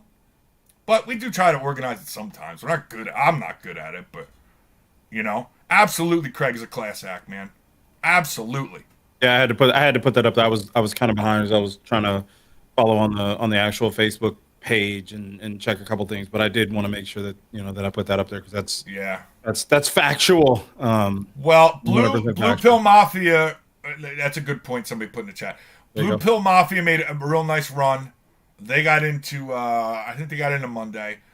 Blue Point was kind of up and down, but it was only 2 major teams that went, guys. I did get a kick out of in one of Blue Pill's games. They had the hammer in the bottom of the open, down 3, and the ump packed up and called ball game, and made it almost out of the dugout till somebody's like, "Hey, they still have to hit." So I don't know what he thought the score was or what. They literally had to go get him and pull him back to finish the game, which Blue Pill did walk off there in the bottom of the open, which calling 11 instead of 12, that okay. But literally forgetting where you're at and who's up and what, I just, that's, come on. That's almost unforgivable. Here it is, all right? It's Carney. That's what I'm going to call it. That's Carney. That's Carney shit. Anyway, moving on. Do we have Knucklehead, Mr. Smoot there ready to go, Mr. Bruins fan? He was, and then he dropped out. I don't know what happened. He might have been having some connection issues. I was kind of watching him over in the on deck circle, and it seemed like he kind of froze up. So we'll give him. I'll tell you what. While we're waiting for him, we'll give him a couple minutes. We can go through the raffle. I'm gonna start folding these things. Oh, this guy! You see? Why didn't fold them? What is this fucking Oregon Trail? Come on, bro! You should have put that shit online. Well, if I had pre-folded them, you know what's gonna happen, right? You know what's going to happen. It's going to happen anyway. But dude, I was going to say that's why you do it. You do it electronically. You throw the camera on it. Then every dickhead doesn't have anything to complain about other than being a crybaby. Yeah, but then that's not very entertaining. When I can sit here while we're talking in discussion while I'm folding these things up. I mean, that's. You got a different concept of entertainment than I. Like, what the fuck? Hey, let me watch me fold these small pieces of paper. This is the epitome of entertainment. This is the Glue Guys program. I do think Smoot's having some trouble. He popped in again and he dropped out. I wasn't seeing signal or anything. So we'll give him a couple more minutes while you continue to fold your little pieces of paper. Fold those little pieces of paper because somebody's going to say that you probably changed the name on the paper. They're not going to be happy no matter what you do. It doesn't really matter. No, I can't win. I agree 1,000%. There ain't no way I'm winning this. But it was kind of a callback to nostalgia. I know what you were doing. It doesn't make it any less funny because, we could have been doing crochet or some shit, I could have probably, I could have shared some Overwatch. Coming, folks. I could have shared some Overwatch while we do this. Yeah, man. The point being this, this weekend there was a lot of Arizona people from the local chapter of the Carnival Workers Association went out to Vegas and God damn it. Helped run it. No, damn. God damn it. All right, I think we got him. I think we got him this time. Hey, Smoot, can you hear us? We can see you this time. You're not frozen either. No. There it is. It froze. Oh, come on, internet. Man. Although we should save that picture. Screenshot that picture. Look at that.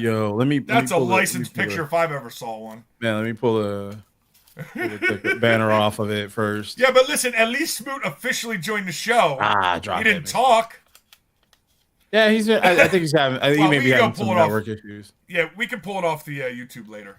Yeah, I think he's having some network issues. If we don't get this straightened out, we will definitely have Smoot back. I promise you that. Right? Tucson Wi-Fi. Tucson Wi-Fi. Fucking Tucson. Don't worry. I blame Jimmy De La Riva. It's Jimmy's fault. That's what Tucson, it is. It's Jimmy's fault. And if it's not Jimmy, it's definitely Vince's fault. There you go. I was going to say, you got options. You got options for blame there. I do have options, don't I? You got options. Hey, so while we're waiting and while you're folding, because, that's absolutely entertaining material right there. I tried to start early because I knew how long this was going to take. So listen, I know you've been trying to avoid some of the things, but I do want to shout out a couple of things about the previous tournament this weekend at the Carney World Series. I know a couple people have said it in the stream. I do want to point it out that, and Craig brought it up, and I know you and I talked about this weekend and also in the pre-show. I thought this was probably one of the better run NCS World tournaments that I've been to, whether it be men's or senior. And I think I've been to 5 or 6 of them at this point. This was probably one of the better run ones. Everything was pretty much on time, at least for my team. I can only speak for my team. So if you weren't on time, fuck off. I'm just saying we played and everything was pretty much on time. What that means, of course, is that at least 2 games, the game before us and our game and the game after, so at least 3 games, were always on time. I didn't have any situations where it felt like we were waiting 2-3 hours like we have here in the Valley when we play and there's only like 20 teams. So that was really good because I'm really impatient and I want to play. I want to play on time. Oh, look, wait. Let me shut the fuck up. Let's see if we get him in here. Whoa. Oh, shit. Now it's like sideways. Whoa, all right. Hey, I'm with that shit, though. Smoke, Hold what's on, bro. going on, I'm with that Smoke? shit, bro. Let me switch this up. Look, I don't care. I'm with that As long shit. as I I'm can moving hear around. him. There it Can you is. hear him? Nope. Frozen again. You Frozen know, again. a Boston fan. That's a Bruins move right there. Frozen again. Total This Bruins time, though. move. This time I did screenshot it. So yeah, back to that point again. I thought that was good. I also thought the competition, John Krantz had just mentioned kind of the same thing. I thought the competition this year was really solid. It seemed like teams that came out there and they came out there to actually play. They didn't just come out and say, hey, I get a weekend in Vegas. Let me act a fucking fool. It really seemed like teams that wanted to play, seemed like teams that were, really interested in winning. So that was a good thing. Again, ran really well. Wait, I'm stopping again. Let's see if we get him. Try again. Okay, he's moving. He looks active. Whoa! Yes, it's working. There we go. Yeah, He there smoked. we go. Yes, sir. Yes, sir. Yes, sir. Throw the cheers up. It kept freezing on me. I'm like, Oh yeah, we were legit making a little fun of the fact that like you would come on and it would be like "Prp," and you would just freeze. So we screenshotted a couple of those. I saw you kind of in the on deck circle, and I told Mark, I was like, yeah, he's been trying to get in and he keeps freezing. So Yeah. shit, welcome. Glad to have you. Welcome Glad the to have program, you. sir. thanks Oh for yeah. Mark is over there doing his entertaining folding crocheting. Wait a minute, dude, not crochet. Yeah, he's doing his folding routine. It's a new thing that we do. It's kind of like a little different than a magic trick. He's just showing This you is can why fold I shit. stopped doing the draw shit through there. Just take it, And if you don't show them the names every time, you Yeah, did fuck it. that. You froze the paper so you know which one to pull. That's what it is. For Yeah, random they- pool games, they would argue. Real quick, I'll run through a couple more things. These are actually somewhat negatives. Yes, the fields were trash. I don't want to blame that entirely on Yeah, I was on going to the- say, on the as much as I sanction. like to make fun of them, That's can't. not their fault. That's Las Vegas. No. That's a town. That's Yeah, not I was going to say NCS. Henderson really needs to do something with those fields, and it's obvious that it's not just this tournament. It really is just the condition that it normally is. But at the same time, I got to admit they really probably could have did a little bit, and especially because the sanction themselves on their information page had this long spiel about they'll do their best to water the fields and drag the fields, and do none of that shit, bro. Those fields were I saw ass. a comment No. earlier. Somebody had said, I don't know who told him, if it was an that somebody told them that the sanction didn't pay for maintenance Oh on wow! the fields for the weekend. I don't know if wouldn't it's su- true. It wouldn't surprise me. I'm gonna say it sounds like it could be true because again, on the info page for the Worlds, they actually said a few, this paragraph basically about, yeah, we're gonna try to do our best about the fields and this and that. And it goes back to kind of what we talked about a little earlier in the show. This is your culmination. This is your biggest fucking tournament of your season, of your year. You don't go out there half-ass. And if you go out there half-ass, be expecting people to complain about it. The Arroyo Grande fields were absolutely dog shit, no matter which field. All of the fields were bad. It was halfway like playing in a sandbox of slush consistently. Nothing was even. Even the lines were uneven. I mean, a drunk dude with one eye was doing the lines or something like that. It was pretty bad. You had the Vegas batters is a rough boxes city, were man. the batters boxes were different sizes, on the same field. So you'd have the left side would be one side, the right side would be a different size. You go to another field, it's completely different than the others. That shit was pretty bad.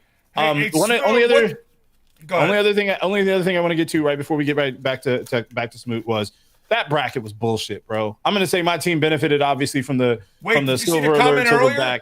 There Wait, was what? a great name for it. The silver The silver alert bracket. alert bracket. Yeah, I love it. I'm stealing that right now. Whoever said that, shout out to you. I'll probably send you a sticker or some shit if you complain It was about me the stealing it. second losers But- bracket, but Yeah, it apparently was- the winner got dry fits, so that's probably why they roster checked in the fucking second losers bracket. Go ahead. Oh sorry. man, look, I'm gonna just say it because I know everybody usually gets on these shows and they start sucking their own dick about how good they did, and then when they don't do good, they don't say shit. I'm not that dude. I'm the motherfucker that says, look, we went 3-4-1 over this tournament, and I was kind of embarrassed to even say to anybody that yeah, we did this, that, and the other because it was an ass move. We should have been gone after game 3. We should have been gone. We should have been 1-2 and sent home. But okay, we played within the confines of the rules. But it was such a bad look for a world's tournament. And I used the biggest air quotes I could possibly import from China and from Pakistan. But legit, DHgate.com. hey, right on, right? But it was like, how do you justify having a third bracket, the Silver Alert bracket, where basically you lost too fast and you wanted to make sure you got your game, multiple game guarantee 5-game or whatever. guarantee. That's why we're charging 5 games. Yeah, I was bullshit, They don't bro. mean anything. I was But bullshit. here's a 5-game guarantee. But what I wonder when that because started. there was a When did that point start? where we were fighting our way through that bracket, and we were gonna get some silver shirts made to commemorate our all right, Silver all Alert right. Championship. Let's pull the curtain back. And- Smooth, hang in there. go ahead. I know Here you're we sitting go. there patient. I'm Here we sorry. go. 1 second. Here we go. Carlos and I are always texting ideas for the show. I said to him, Here we hey, go. listen, if you guys and Dub's crew run this silver bracket, Yes, sir. I'm going to call John over at Marty's, Yes. and we're going to get you a trophy that where you're at and the sanction you're playing plaque. I ain't going to give you. Right. We're going to make a championship for the silver bracket. Some plaques. They were going to be silver plaques. They were going to be silver plaques with Yes. silver writing and glitter, and it was going to be shiny. You didn't tell me glitter. I didn't agree to glitter, bro, sir. I mean, hey, I was over there. Look, I'm not gonna lie, dude. I was checked out because I was being a crybaby. I was ready to come home to my wife, man. And I had plotted it out thinking it was, the basic like a world's tournament where you lose twice, you take your ass home. So I was thinking that. And then I looked at the bracket and I was fucking pissed, right? Because I was like, man, I want to go home. I'm ready to go home, see my wife, whatever.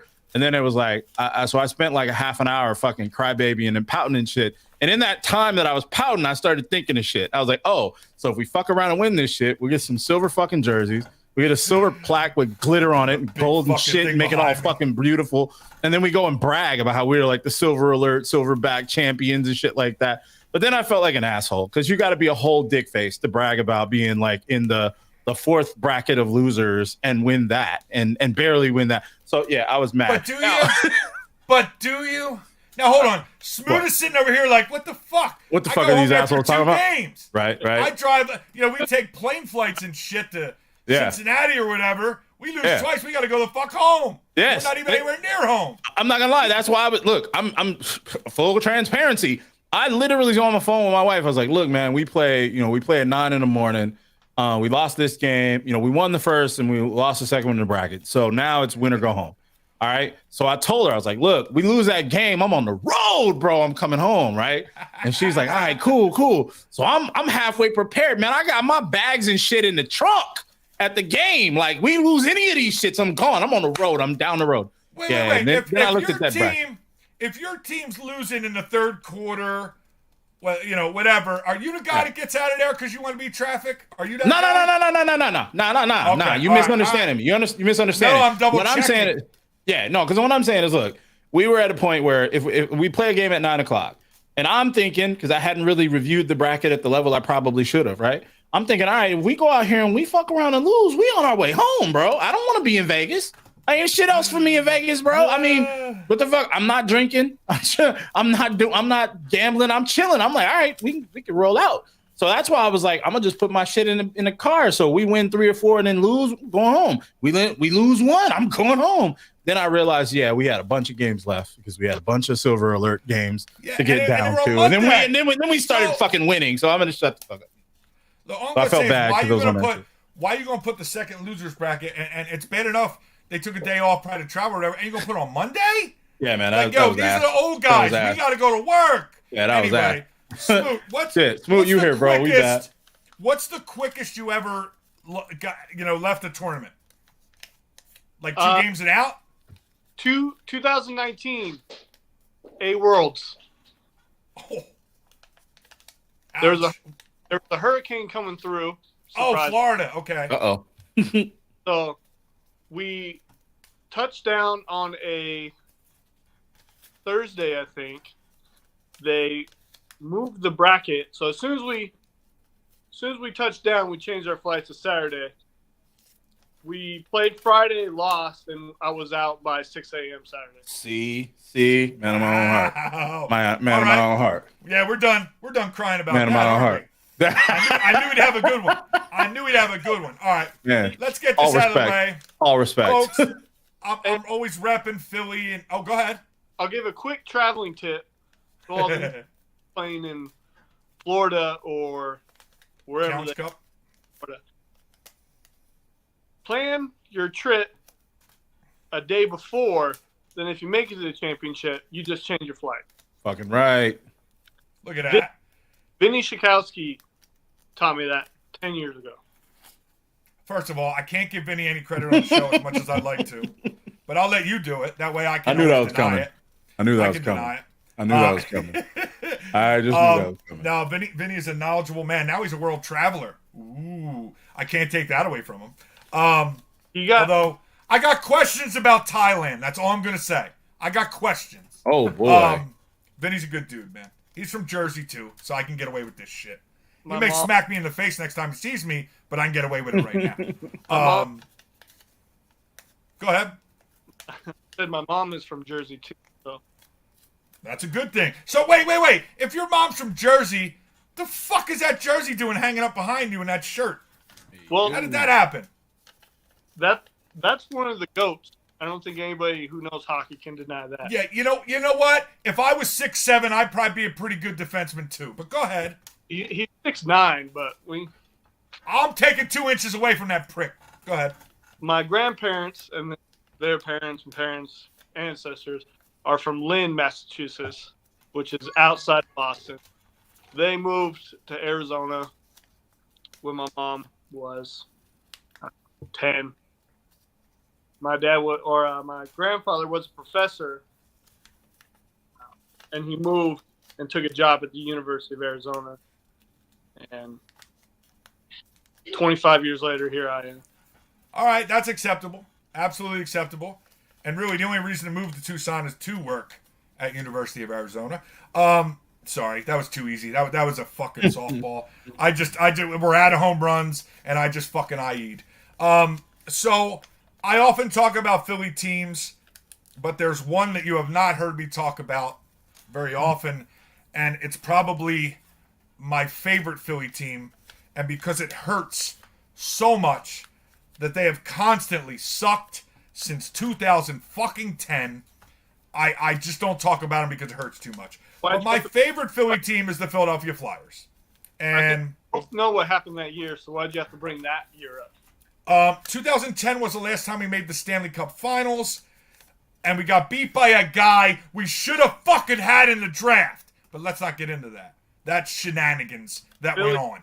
Philly also, those who don't know, Boston was up 3-0 in that series and lost 4 straight, and Philly went on. Oh, I almost forgot. Yeah, Simone Gagne scored the goal in Game 7. No, I didn't fucking forget. I'll never forget. We have rare good moments. We haven't won a cup since 74. So when we do the little things, like fucking beat the Rangers in a shootout to make the playoffs, or come back from 3-0 to beat the Bruins, yeah, that's the shit I remember.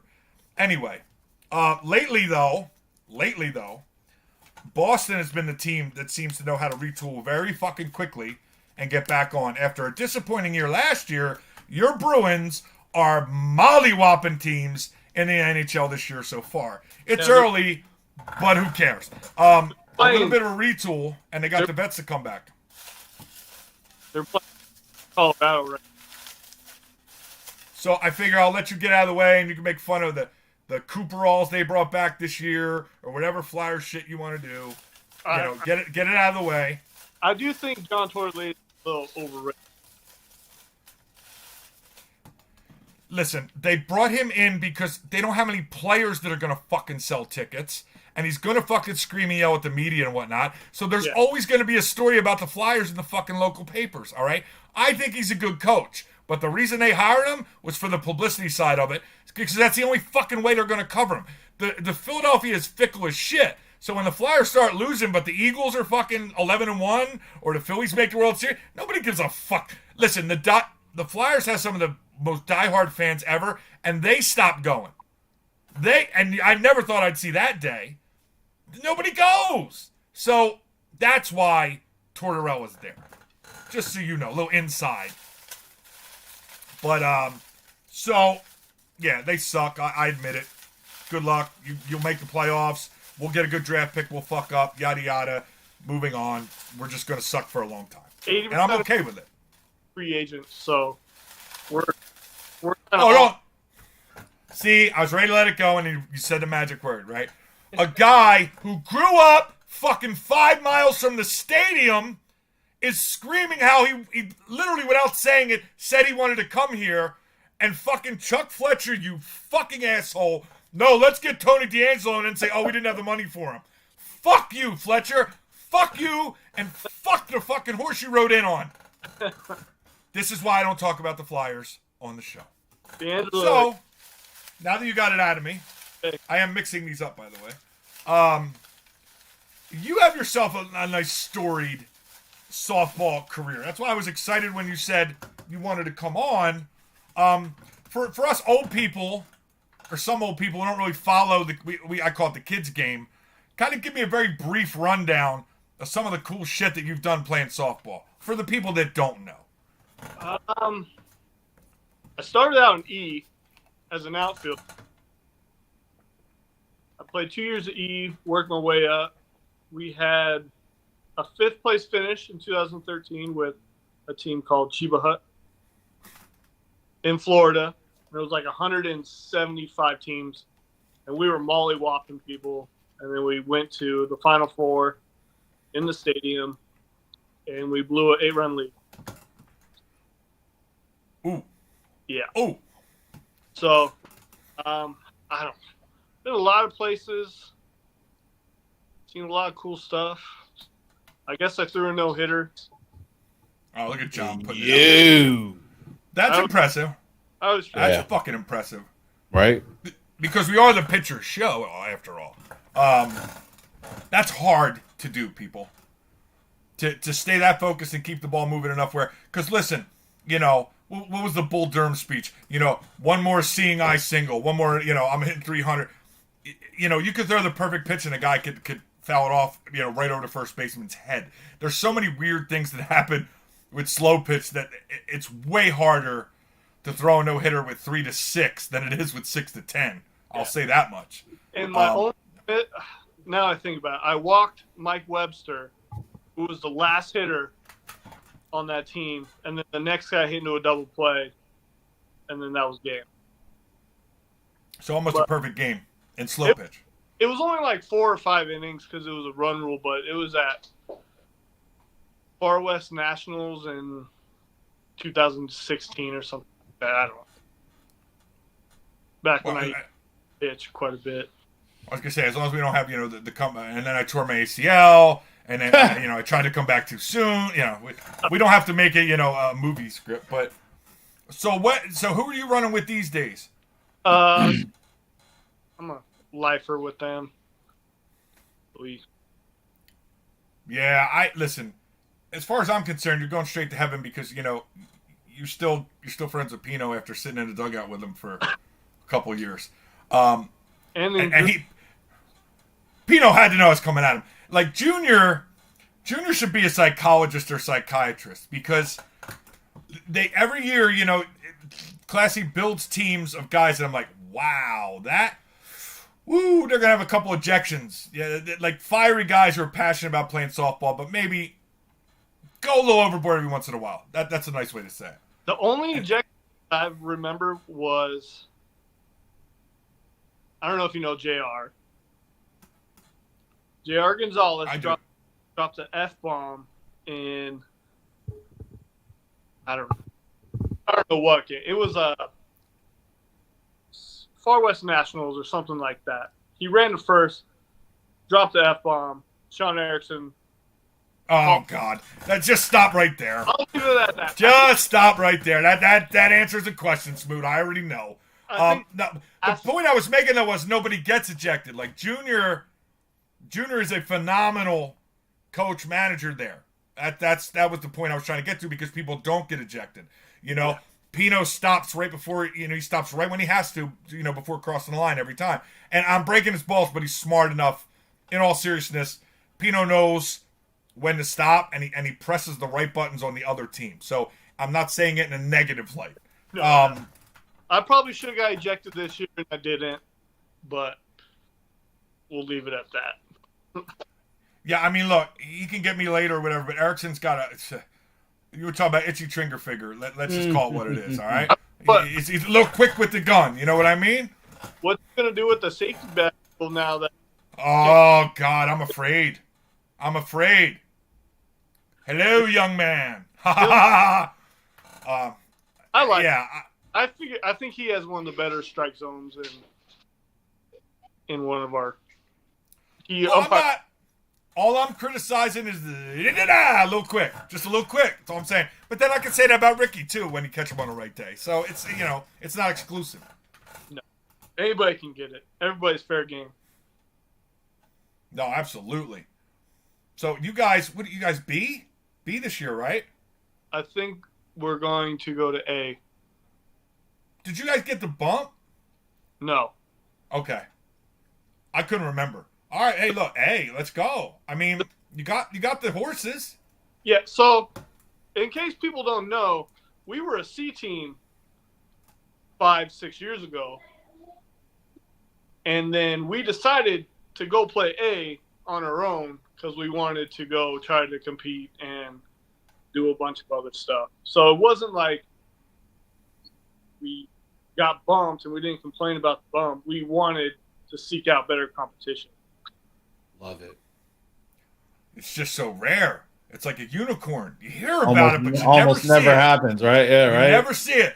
I'm pretty sure Bigfoot exists. We just haven't Right. seen it.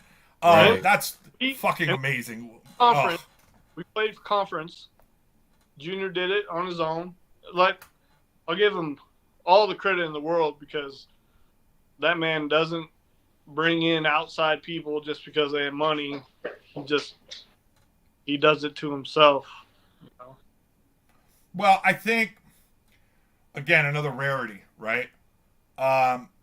Junior, look, yeah, I mean, you got to hold your own talent-wise. You got to produce for the team and do certain things, obviously. But, Junior doesn't really give a shit what you've done, what your rep is. Yeah, either you fit in that team or you don't. And Pino and I were playing Warzone the other night, and I made a joke to him, or it might have been in a message, but I said, not everybody would survive in the classy dugout. You have to have a certain makeup about yourself to handle what's going to happen in there. And I was joking, like, I would flourish in there because I could throw them off one after the other. But you can't go in there thin-skinned No. and worried about your feelings. You got to be able to take real criticisms and move on. You leave the feelings at home when we play because everybody is subject to get it. Yeah, there's no listen. That's a great thing. It is an absolute team on the field, and when it comes to ball breaking, it's 1 through 11, and it's going to be somebody different every second, every minute. The winds could shift, and then boom, now it's going the other way, and I love it because nobody's above anybody else in the hierarchy. Everybody's on even footing when it comes to the ball breaking, and it's just let's get it on. Miles Lane, rest in peace. Just whoever comes out comes out. It's kill or be killed. Well, it's not that bad, but that builds a togetherness for that squad. That again, Junior's got to figure it out, and he kind of understands the buttons to push, who needs what, and individual personalities. And then that's one thing. You could say a lot of things about a lot of teams. As far as classy goes, pretty much the same guys.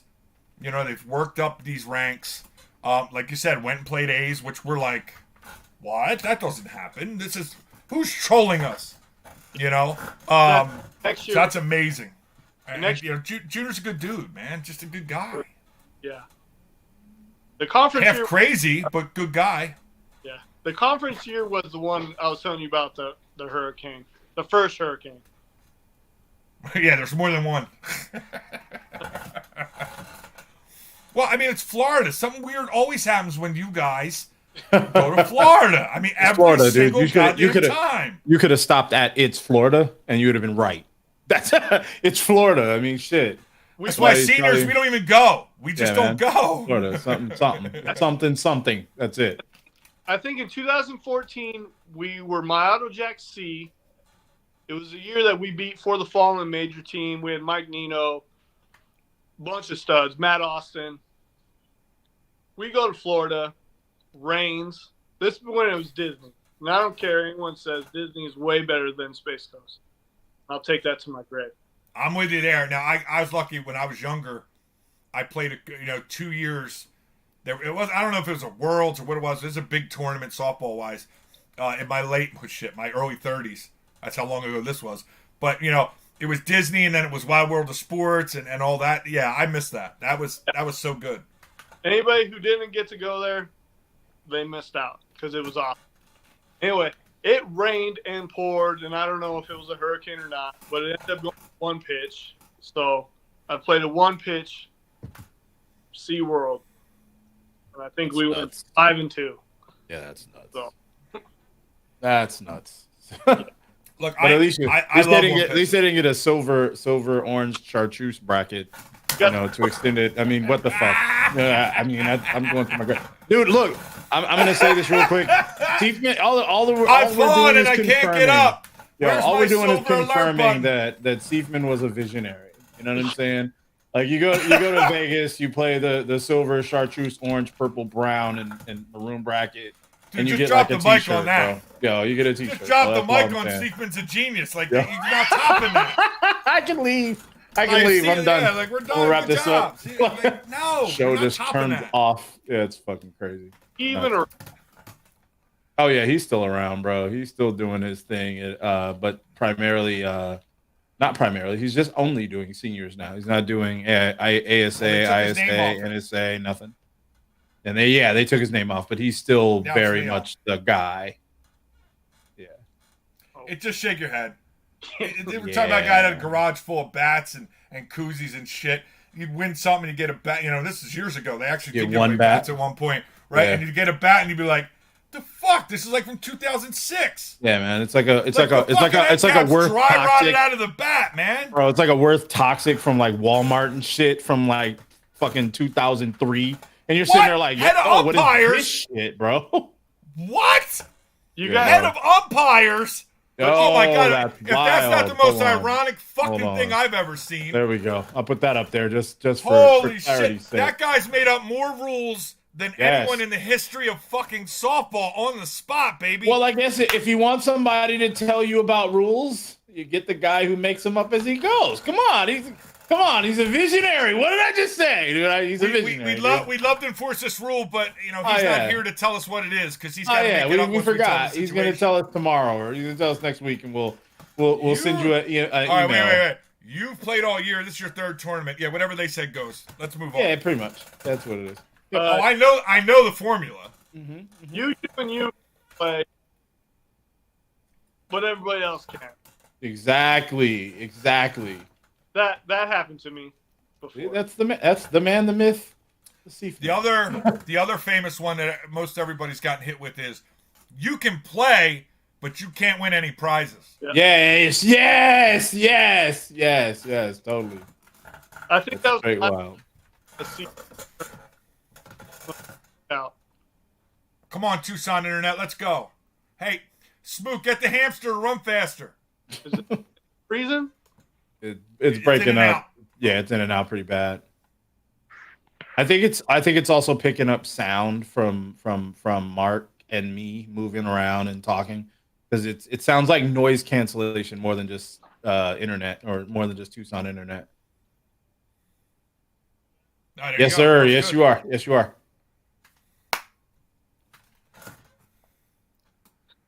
I don't know. So, yeah, that one, well, you could play. Yeah, so you're not giving us our money back, but you're telling me, I can't win anything. Yeah. Okay, I got it. Yep. So sure. you're telling me there's a chance.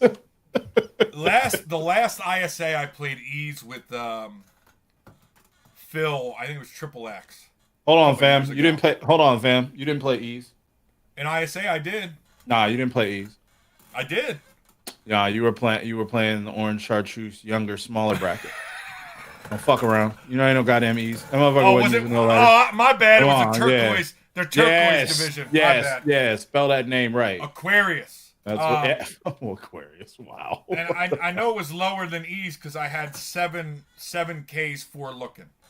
Oh, shit. Okay. I get it. I guess these kids had never seen a ball move. I don't know. You were just But working, bro. There's my 10, 11 footer moving in and out on you. It never That's works the one in you give seniors, your- but it worked on the kids. That's the one you give yourself the 10. That's the one you give yourself the 10 on the Facebook post for.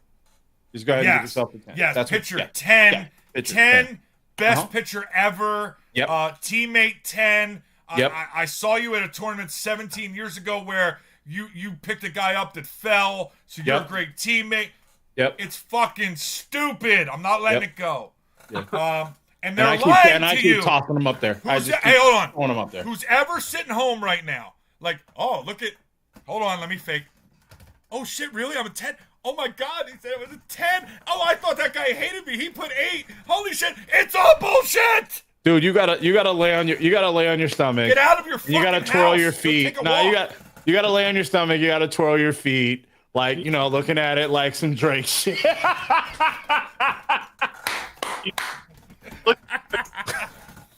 I used to call you on. All right, anyway. Oh wow, well, we are there. I go full Monty, baby. Just Stark has been jumped. No holds barred. Man. Steel cage match. Yeah, look, it's all bullshit. All right, I'm trying to remember what the other one was. Oh, I think one was put together your best team. Like that one was fucking comical because I looked at him and go, yeah, those two will not play together, and if they try, they're not making it out of dugout. Somebody's gonna get their fucking face broken. Oh, that guy. Oh yeah, no, that wouldn't work out too much. I wonder if he found out about his girlfriend yet with him. It's just just don't post them. Save yourself the aggravation of being let down. The only one I liked was who was the best person you played with in whatever that position. I try. I played with a lot of good guys, and I wish that we could play again. And you don't get that many opportunities to play with like a D'Lo, Lex, and those guys, which I feel like is a good opportunity to say I play with some of the best there is in the state. And now, I mean, look, Smoot, you're not giving yourself enough credit. I know you kind of humble brag here. You name dropping and you're name dropping good players. Don't get me wrong, but you're not so bad yourself. You know what I mean? Yeah, You've done some shit. I've watched it. All right. Granted, like we didn't hang out or I never came up, but I've seen enough. Kind of following Taylor around a little bit when he was trying C's and whatnot. And I've known Junior for a while. I've known Ryan for a while. I know Pino. Although, the first time we met at Victory League, we were going to fight. We absolutely were going to fight the first night we met. We still laugh about it. who did I know a lot of those guys. I watched those guys come up. I've seen you play. So while those guys are badasses, you're right there, kid. Whether you want to admit it or not, you are. Definitely. Well, I appreciate it. I feel like I'm just a regular guy. But you can be really good and hang with those guys and be a And be a regular guy. Hell yeah. All right, hold on. Here we go. AZ All right. softball prom alert. AZ Uh-oh. softball prom alert. Uh-oh. I know it seems impossible with the egos, attitudes, liars, rumors, and everything else that fucking goes on in all divisions. You can be a good guy and a great player. All at the same time. All at the I know. I same just time. solved world hunger. I get it, but it is possible. It's wild. Too extreme. No, I mean, nah. Yeah, that was almost a mic drop moment without it being a mic drop moment because it makes you ponder for a moment. Like, why the fuck is it that bad that we do have to make a statement like that? And it's also kind of ironic that we're making that statement in the midst of this little storm of people, rating each other and things like that. Because I guess what's weird about it is, like, what if you guys actually acted like you're pretending during this little thing?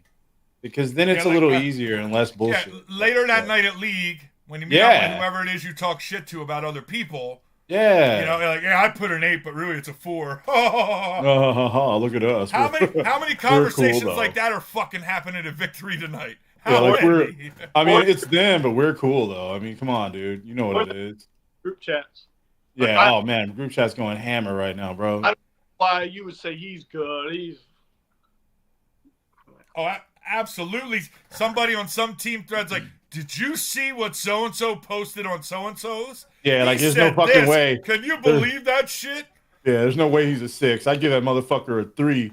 I give him a 3 on a good Remember day. when we played against him back at SRP and he Remember when I hit dropped that that bomb fucking off of fly him? ball? Yeah, he's a fucking 8. Ha ha ha ha ha. That's so fucking weird. And I'm probably, listen, you just fill in the blank, bro. I don't even need just fill in the blank. Again, guys, this is a major problem. But why the fuck we don't do shit outside Arizona? And honestly, he's here, but Classy's the one over the last couple of years that have been having consistent finishes in Worlds and out-of-state tournaments. I don't know if anybody fucking realized that, but I did. Raleigh White really. Raleigh White's done well. Fair. Yeah. Fuck me. Shit. Yeah. Hell yeah. Fuck me. Raleigh White, I apologize. You that's a mental mistake, not a heart mistake. You know what I mean? Like everybody knows that's a great fucking immediately. Team. Yeah, you gotta fix that real quick. That shit. But I think beyond that, it's like a lot of because there's more teams and there's more players and those players are usually the loudest. When you start talking about the D teams and the E teams and such that are the main people doing these things right now, it makes you wonder. It's like, do you really believe the shit you're saying, or do you believe that we believe the shit you're saying? Because both of those are not true. There was a ray of hope this year. There was a ray of hope when the bumps came out. Nobody really bitched. No, I was happy about that. That's great. That's great. All right, we're going to go up and we're going to do what we got to do. So I was kind of like, wait, is everybody okay?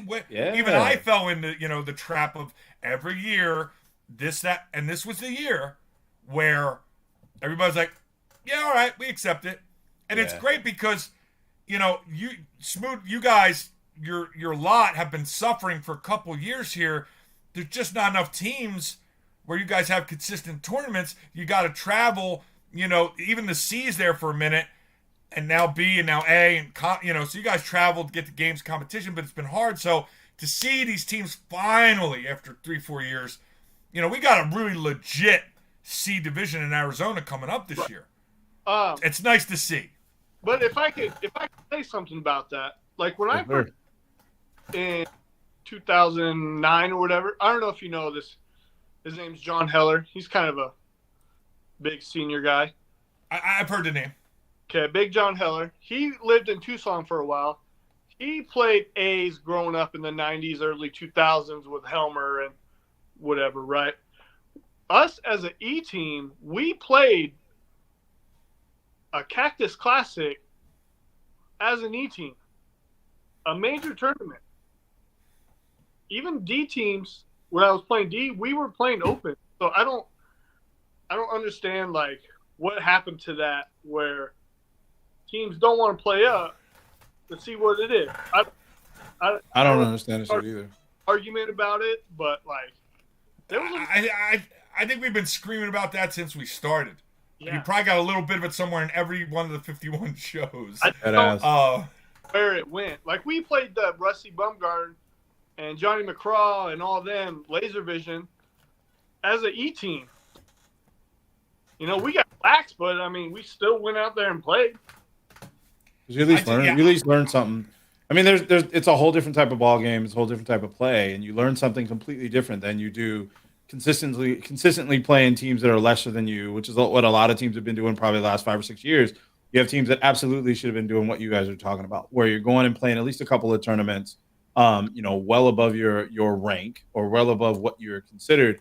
And then you go back down and you continue to do what you're trying to do. A lot of the teams now are just like, nah, we're going to stay in E until we're winning. And then when we're winning, then we'll talk about going to D, or if we get bumped, then we'll do it. Because a lot of them are just, they want the bragging rights, period. They only want to be able to say, hey, we're the best team in this division, or hey, we won 5 tournaments. They don't really care that they're playing against teams that they shouldn't be playing against or otherwise. And on one hand, they'll say, hey, we don't give a shit about the rankings. But then at the same time, to the point that you just made, if you tell them like, oh, if that's the case, cool. Why don't you go play up at the major? Why don't you go play up this week, play C, jump in one of these, because obviously like the B and C teams are always struggling to get tournaments. And so a lot of the time those are combined. So why don't you go play in that tournament? We see what happened. People just don't want the competition. I don't understand it. And then you see on Facebook, C chip available for D team. Right. And then they right. don't, and then they never show up as the team for the tournament. But then all over, Arizona slow pitch or whatever, there's all those fucking C chips trying to get on D teams. Who's got room for C chip? I think we're all right. I think we're in the right direction. I think the C division is going to be severely improved this upcoming year. I like the teams that are in there. There's already built-in kind of rivalry and competition with guys coming up together. There's nowhere to go but up. Hopefully Nowhere to go but up. You see a lot of the times where teams just break up, and then they just form new D teams. Or Yep. Yeah, but there's always that 2 or 3 guys who were the problem. We got rid of the problem. We're going to win now. And they get shellacked like the first 3 tournaments. Well, maybe they weren't the problem. Right. I do want to point out something that someone said in the chat. I want to bring it back up. I know I had it on the stream for just a second, but accepting the bump and actually playing up are 2 different things. And we'll see if the C division actually grows. And I think that's a very important point because, year after year, teams are getting bumped. And then just like Smoot said, just like you said, Mark, all of a sudden they're like, oh, well, you know what? Nah, we're not a team anymore. We're going to just get the same set of people and make a new team. That's indie also. Yeah. So it is interesting. I do hope people stay up because we want to get better, dude. We don't want to keep going to other places and getting fucking mollywopped left and right. We want to be able to throw 2-3 teams in top 10, like left and right. Like they automatically know when they see an AZ squad, there, it's a problem, but you don't do that by playing down. You don't do that by playing lesser competition. You only do that by playing better comp. That got lost somewhere. Like I moved out here in 2015, and I did all my damage softball wise back in southern New Jersey and the tri-state area. All right, and we had a very limited amount of time that we could even play softball. Right. I mean, I could tell you about games that snowed. I was joking with Corey Miller the other day. He was half joking about the field thing. And I said, as a player, no, I played in snow. Fuck you. Let's get muddy. Like, that's nothing. But you guys in Arizona don't know how good you have it. I do. I played on Little League fields with pitcher's mounds. I pitched from behind a fucking pitcher's mound. You want to talk about field and middle, dog? Put a pitcher's mound in front of it. Yeah, it's craziness. You knew where the spots were in the outfield that the town was never going to fix. They never cut the fucking grass. So I tried to throw ground balls because I knew it would stop before it ever got to an outfielder, no matter how hard a guy hit it. There's no fences. And you just keep running. And I'm just saying you got it easy here. Understand how good you have it, but, very limited time to play back there. Right. So you were always trying to play the tough teams. You wanted the competition. That's what I was taught coming up. My dad played. And at some point, somewhere, it just got lost. It was like, nope, we want to be rec heroes. We want to be e-heroes. Yeah, I guess the teams that I got on, we always wanted to play up and play different competition. Yeah, we took our thumps like everyone's going to, but you learn from what you're supposed to do, even by watching. Absolutely. Well, that's the key. You don't learn a lot about guys if you're playing in a division you don't belong in and you're winning. You do not learn. You learn nothing, actually. And my argument is you don't learn, and that's a problem because everybody's very easily able to push aside any possible issues they have, ego or I don't like that guy. That shit all suddenly goes away when you're winning, right? You learn about your team and what guys are capable of when they're getting their fucking head kicked in, not when they're beating down run ruling fucking teams. You learn nothing by run ruling a team. Oh, they can hit. Well, then why do they fucking come in 16th at Worlds out of 20 teams if they can hit? You want to know why? Because they had to actually play the fucking game. And they believe their own hype.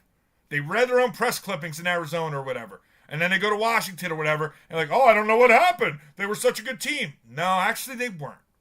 And this is the problem. So-and-so didn't do this, or he did that. Well, if so-and-so had hit or pitched. No, it has nothing to do with any of that shit. It's you guys thought you were the shit, and you found out you actually should be probably a fucking E-team because you got your shit pushed in when you played somebody who actually wanted to be better or be the best. So, yeah, they don't know. But anyway, it is what it is. Real quick, I want to get Smoot involved in this. Yeah. So I'm going to run my hand through here for a while. And whenever you say stop, that's the name I'm going to stop on. So they can only half yell at me for this when they don't win and they come after you too. Hold on. One fell out. So just say stop at some random point. I wish I had the Price is Right Hill Climber music right now. Oh yeah. Whatever the hell the name of that game was. Yeah, that wasn't it, but Hill Climber? No, it wasn't Hill Climber. Nah, I'm so mad. All I know can what remember you're is talking Plinko. Yeah, Plinko's the one everybody knows by name, but But then that music. yeah. That guy. I'm old, Smoke. All right. All right. Oh, I got it. It's the Cliffhangers Mountain. Cliffhangers game. Cliffhanger. What is this That's for? This is for. Sorry, I'm old. Price is Right. There you go. Fuck, that is the music though. So Yes, we're raffling off an AZGM custom glove Shout out, for Fred. my buddy Chad Roberts. Remember, his family's going through cancer treatment, so it was to raise money toward that. We got a lot more than I thought we would. So I'm very thankful for everyone that entered. Some people were smart and played the odds. They dropped $100, which got you 10 entries. So it was 10 different foldits with your name on it. So the more you had, the more chance you have. So let's see who the winner is. It's Smoot's fault if it's not you. My fault.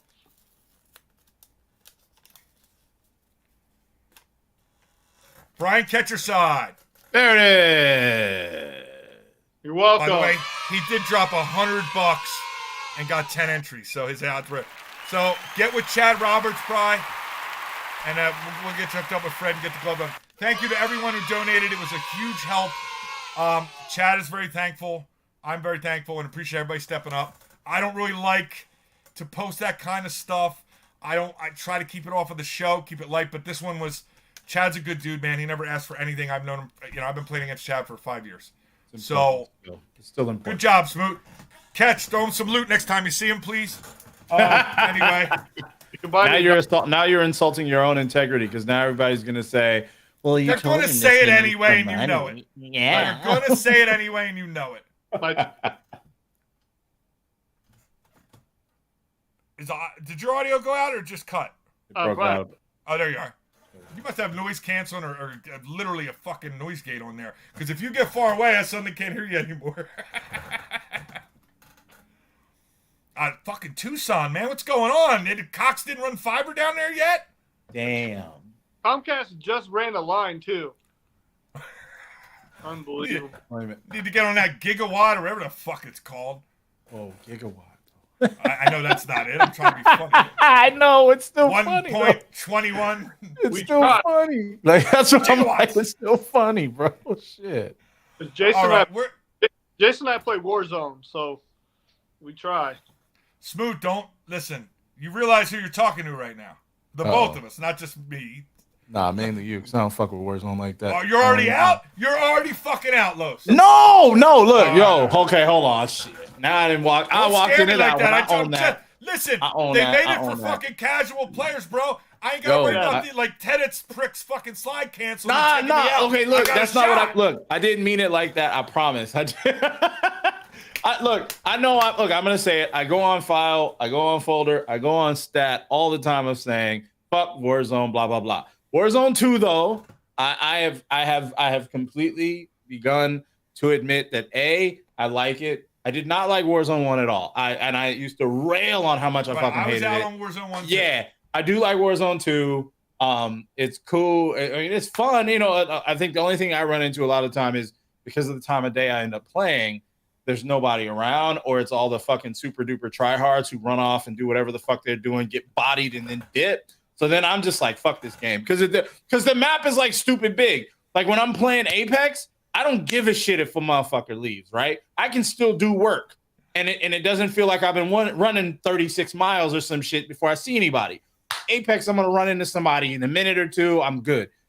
Warzone's not that game. You're in there by yourself. You're going to be running around for a while and no one's going to see you. But I still love it. It's still dope. I'm not going to complain. I was actually I'm working on setting my shit up so we can do our When our we're Glue done Guys here, stream. I got Yeah, I'm another working gun on I it. gotta Working finish on it. now. I'm working on Another that shit gun I gotta because, level up. Hold on. Where's my Mountain Dews?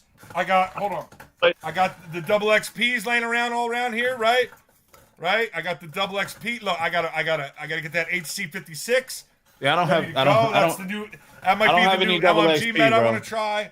I don't have any double XP, but I do have my shit pretty much ready to go if I so chose to, to start streaming. Look, it's Obviously, coming, I play folks. a lot of Overwatch. We're gonna be doing a game stream soon. Smoot, I don't know if I think I have you on my friends list. I think you jumped in with me and Ted. It's a while ago. I'm not sure, but I gotta double check, man. You got to get in with us. If you're running Warzone, let's go. Good times. I play with Jace a lot. He's 9, so. I heard that. Nothing wrong Shit, with he's that. probably better than us. Yo, we're getting ready to put Case and Westcott in with Tedits again, and I told him that'll be the best duo partner you could get. See? Actually Because first win in Warzone 1, so you'll have to ask him about that story. I'll get on him. Well, I try to get him on the show now. It's past his bedtime now. But usually, he'll jump in like right at 6:30 before he passes out 7. Because don't forget, man, Medits gets up at like fucking 1, 2 in the morning, dude.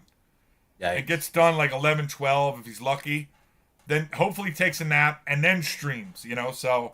But God bless him. He's also fucking 27, 28 years old. So.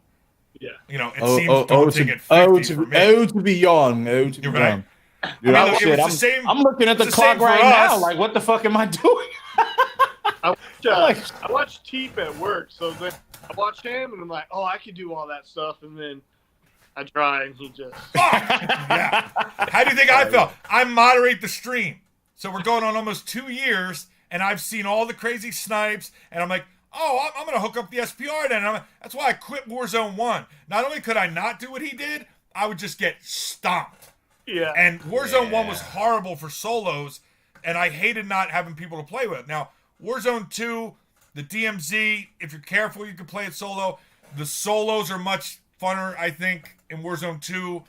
I use them just to level up guns. You grab a contract, and then there's a trick of buying armor plates because you get a certain amount of gun XP every time you buy the plate. So that's how I leveled up most of the guns. I'll tell you what, the Invictus just got a new scope. They added a level to the gun. It's called the Raptor. It changes the game because you get one-shot downs now. And it's got a reader on it for how far you are. If you set it, it shows you how much bullet drop you got to put. Yeah, sniping's back. Tedits literally had orgasms using it yesterday. Because he was he was all down. He was down bad because he couldn't drop people with snipers. He's down bad. And then all of a sudden it was like, oh, now he's back. He can snipe again. So I love it. I've been running with Pino Markey a little bit lately, so that's cool. But yeah, let's go. I'm in. I'm not good enough to play with Markey, but he does his thing. Dude, I'm not good either. But Nah, not at all, bro. Last Not at night all. we got We a not. dub, and I was dead, 5 minutes before the end circle. So I did my job. I UAV'd that shit. They knew where people were. Buy people back, drop money. Hell To yeah. revive and buy back, right? Yeah, Hell yeah. I've been there. So Oh, hold on a sec. Before we go, I just got a message. Guys, keep in mind, I don't really look at my phone I do. when I'm doing the show, so we got lucky. Don't go nowhere, especially guys in the raffle. Catch wants to throw the glove back in. Hey, that's dope. That's dope. Shout out to him, though. Wants to Shout out donate to it him. again for the cause. do I Dr. Pepper? I didn't hear you. Say it again. I said, is Ken still buying me a Dr. Pepper? Bro, I only put the parties together. I don't negotiate. You know what I'm saying? So I don't. So what the hell should I do then? Just use the same raffle you got. You got more Should we names just in pick there. another one? Yeah, sprinkle that shit some more and pick another All one. right, Smoot. Let's try this. Well, hold on. Shit. All right, What? Catch has got 9 more entries in here. So, As long as it's not him, yeah. If you pull him, then you keep pulling. all big right. deal. So we're all right. All right. That's what I thought. All right, Smoot. All right, yo, get the music ready. I know you're ready with it. Almost. I lost it. It I'm not was, gonna put my hand until you get the music going. Yeah, hold on. Let me get it. I'm almost there. All right, here we go. And All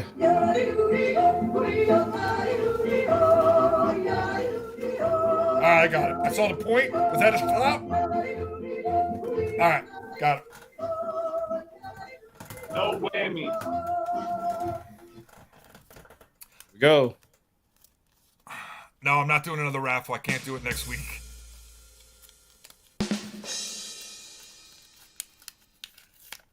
Ah! The guy whose text message I saw. Rick! There we go. Keep it in Yeah. Bandits family. And Rick, do not fucking text me that we're donating it back, bro. I gotta get the fuck out of here. We've been on almost 2.5 hours. Yeah, man. I got it's a Warzone to big play. show. I got guns to level up before I pass out. Big show. Smoot, I'll double check. What's your gamer tag? Smoot. I can send it to you. It's Smootness something. All right, DM me with it. I'll add you. Yeah. We'll run some games because I'm mid too, bro. We'll be fine. We'll be Yeah, fine. we're very mid. Very, very But mid. if you don't Very, have very Apex, get Apex. Los and I run a lot of Apex. mid. A lot of Apex, bro. Yeah, yeah. Yeah. Mark's the one's getting me kind of into Warzone too, though. Okay, so before we get the fuck out of here, because we got literally 1 minute. I just made that up arbitrarily. The last time we played, bro. Last time we played, you saw I was actually active, a little different. I wasn't acting all timid. I was like, "Fuck this shit, I'm finna kill some people." You know what I'm saying? First few times we played, I was a little timid. I was like, "All right, let me learn how this thing works." I don't want to be the guy who goes out here and keeps getting mollywopped, and you keep having to buy me back. Last time we were getting it in until the fucking thing froze. So yeah, you know what I'm saying? I'm down. I'm down. No, I've gotten a lot better. I've been playing it a ton. Like I said, level up guns. Now I'll jump in with Marky if he needs somebody. Because Marky streams a little later than Taylor, so I get lucky there. Because if Taylor was on, I got to stay in that stream. Make sure everything's running. So it works out. I'm not cheating on anybody streamer wise here or whatever. I don't know. That's a whole nother world I'm not getting into. Softball's tough enough to try to navigate. Back. So anyway, yeah, we've been here a while. We're gonna get the fuck out of here. But let's thank our guests. Matt from Sandbaggers, thank you. Hold on, don't go nowhere yet, you. Craig, good luck, brother. We're praying with you. We're with you, man. Thank you for coming on Team Money. And of course, first time Bruins fan, Kyle Smoot joining us, folks. He's done some shit in softball that you would be proud of if you did. He's too fucking modest for his own good, so I'll say it. Shout out to all the classy boys. Pino, it's never personal, brother. Isn't that what you tell me? Pew pew, 22. Appreciate you guys. Hey, next week we'll have more stuff for you. Look for the post when we figure out what the hell we're doing because we don't know right now. We'll have results. We'll have results from Twister Tots this weekend. And go ahead, Smooty. I just want to say, any of you new up and comers can always message me, talk softball. Love to talk it. All right. That's real right there. Not enough people Yes, are fucking sir. doing that. So please, you guys, if you listen to anything I said tonight, take advantage of that offer. Yes, Take sir. fucking shit. I might call them. I don't know. I need Yes, help. sir. But if I want to come back, I got to learn how to hit. That's a guy to call. I mean, that's true. That's true.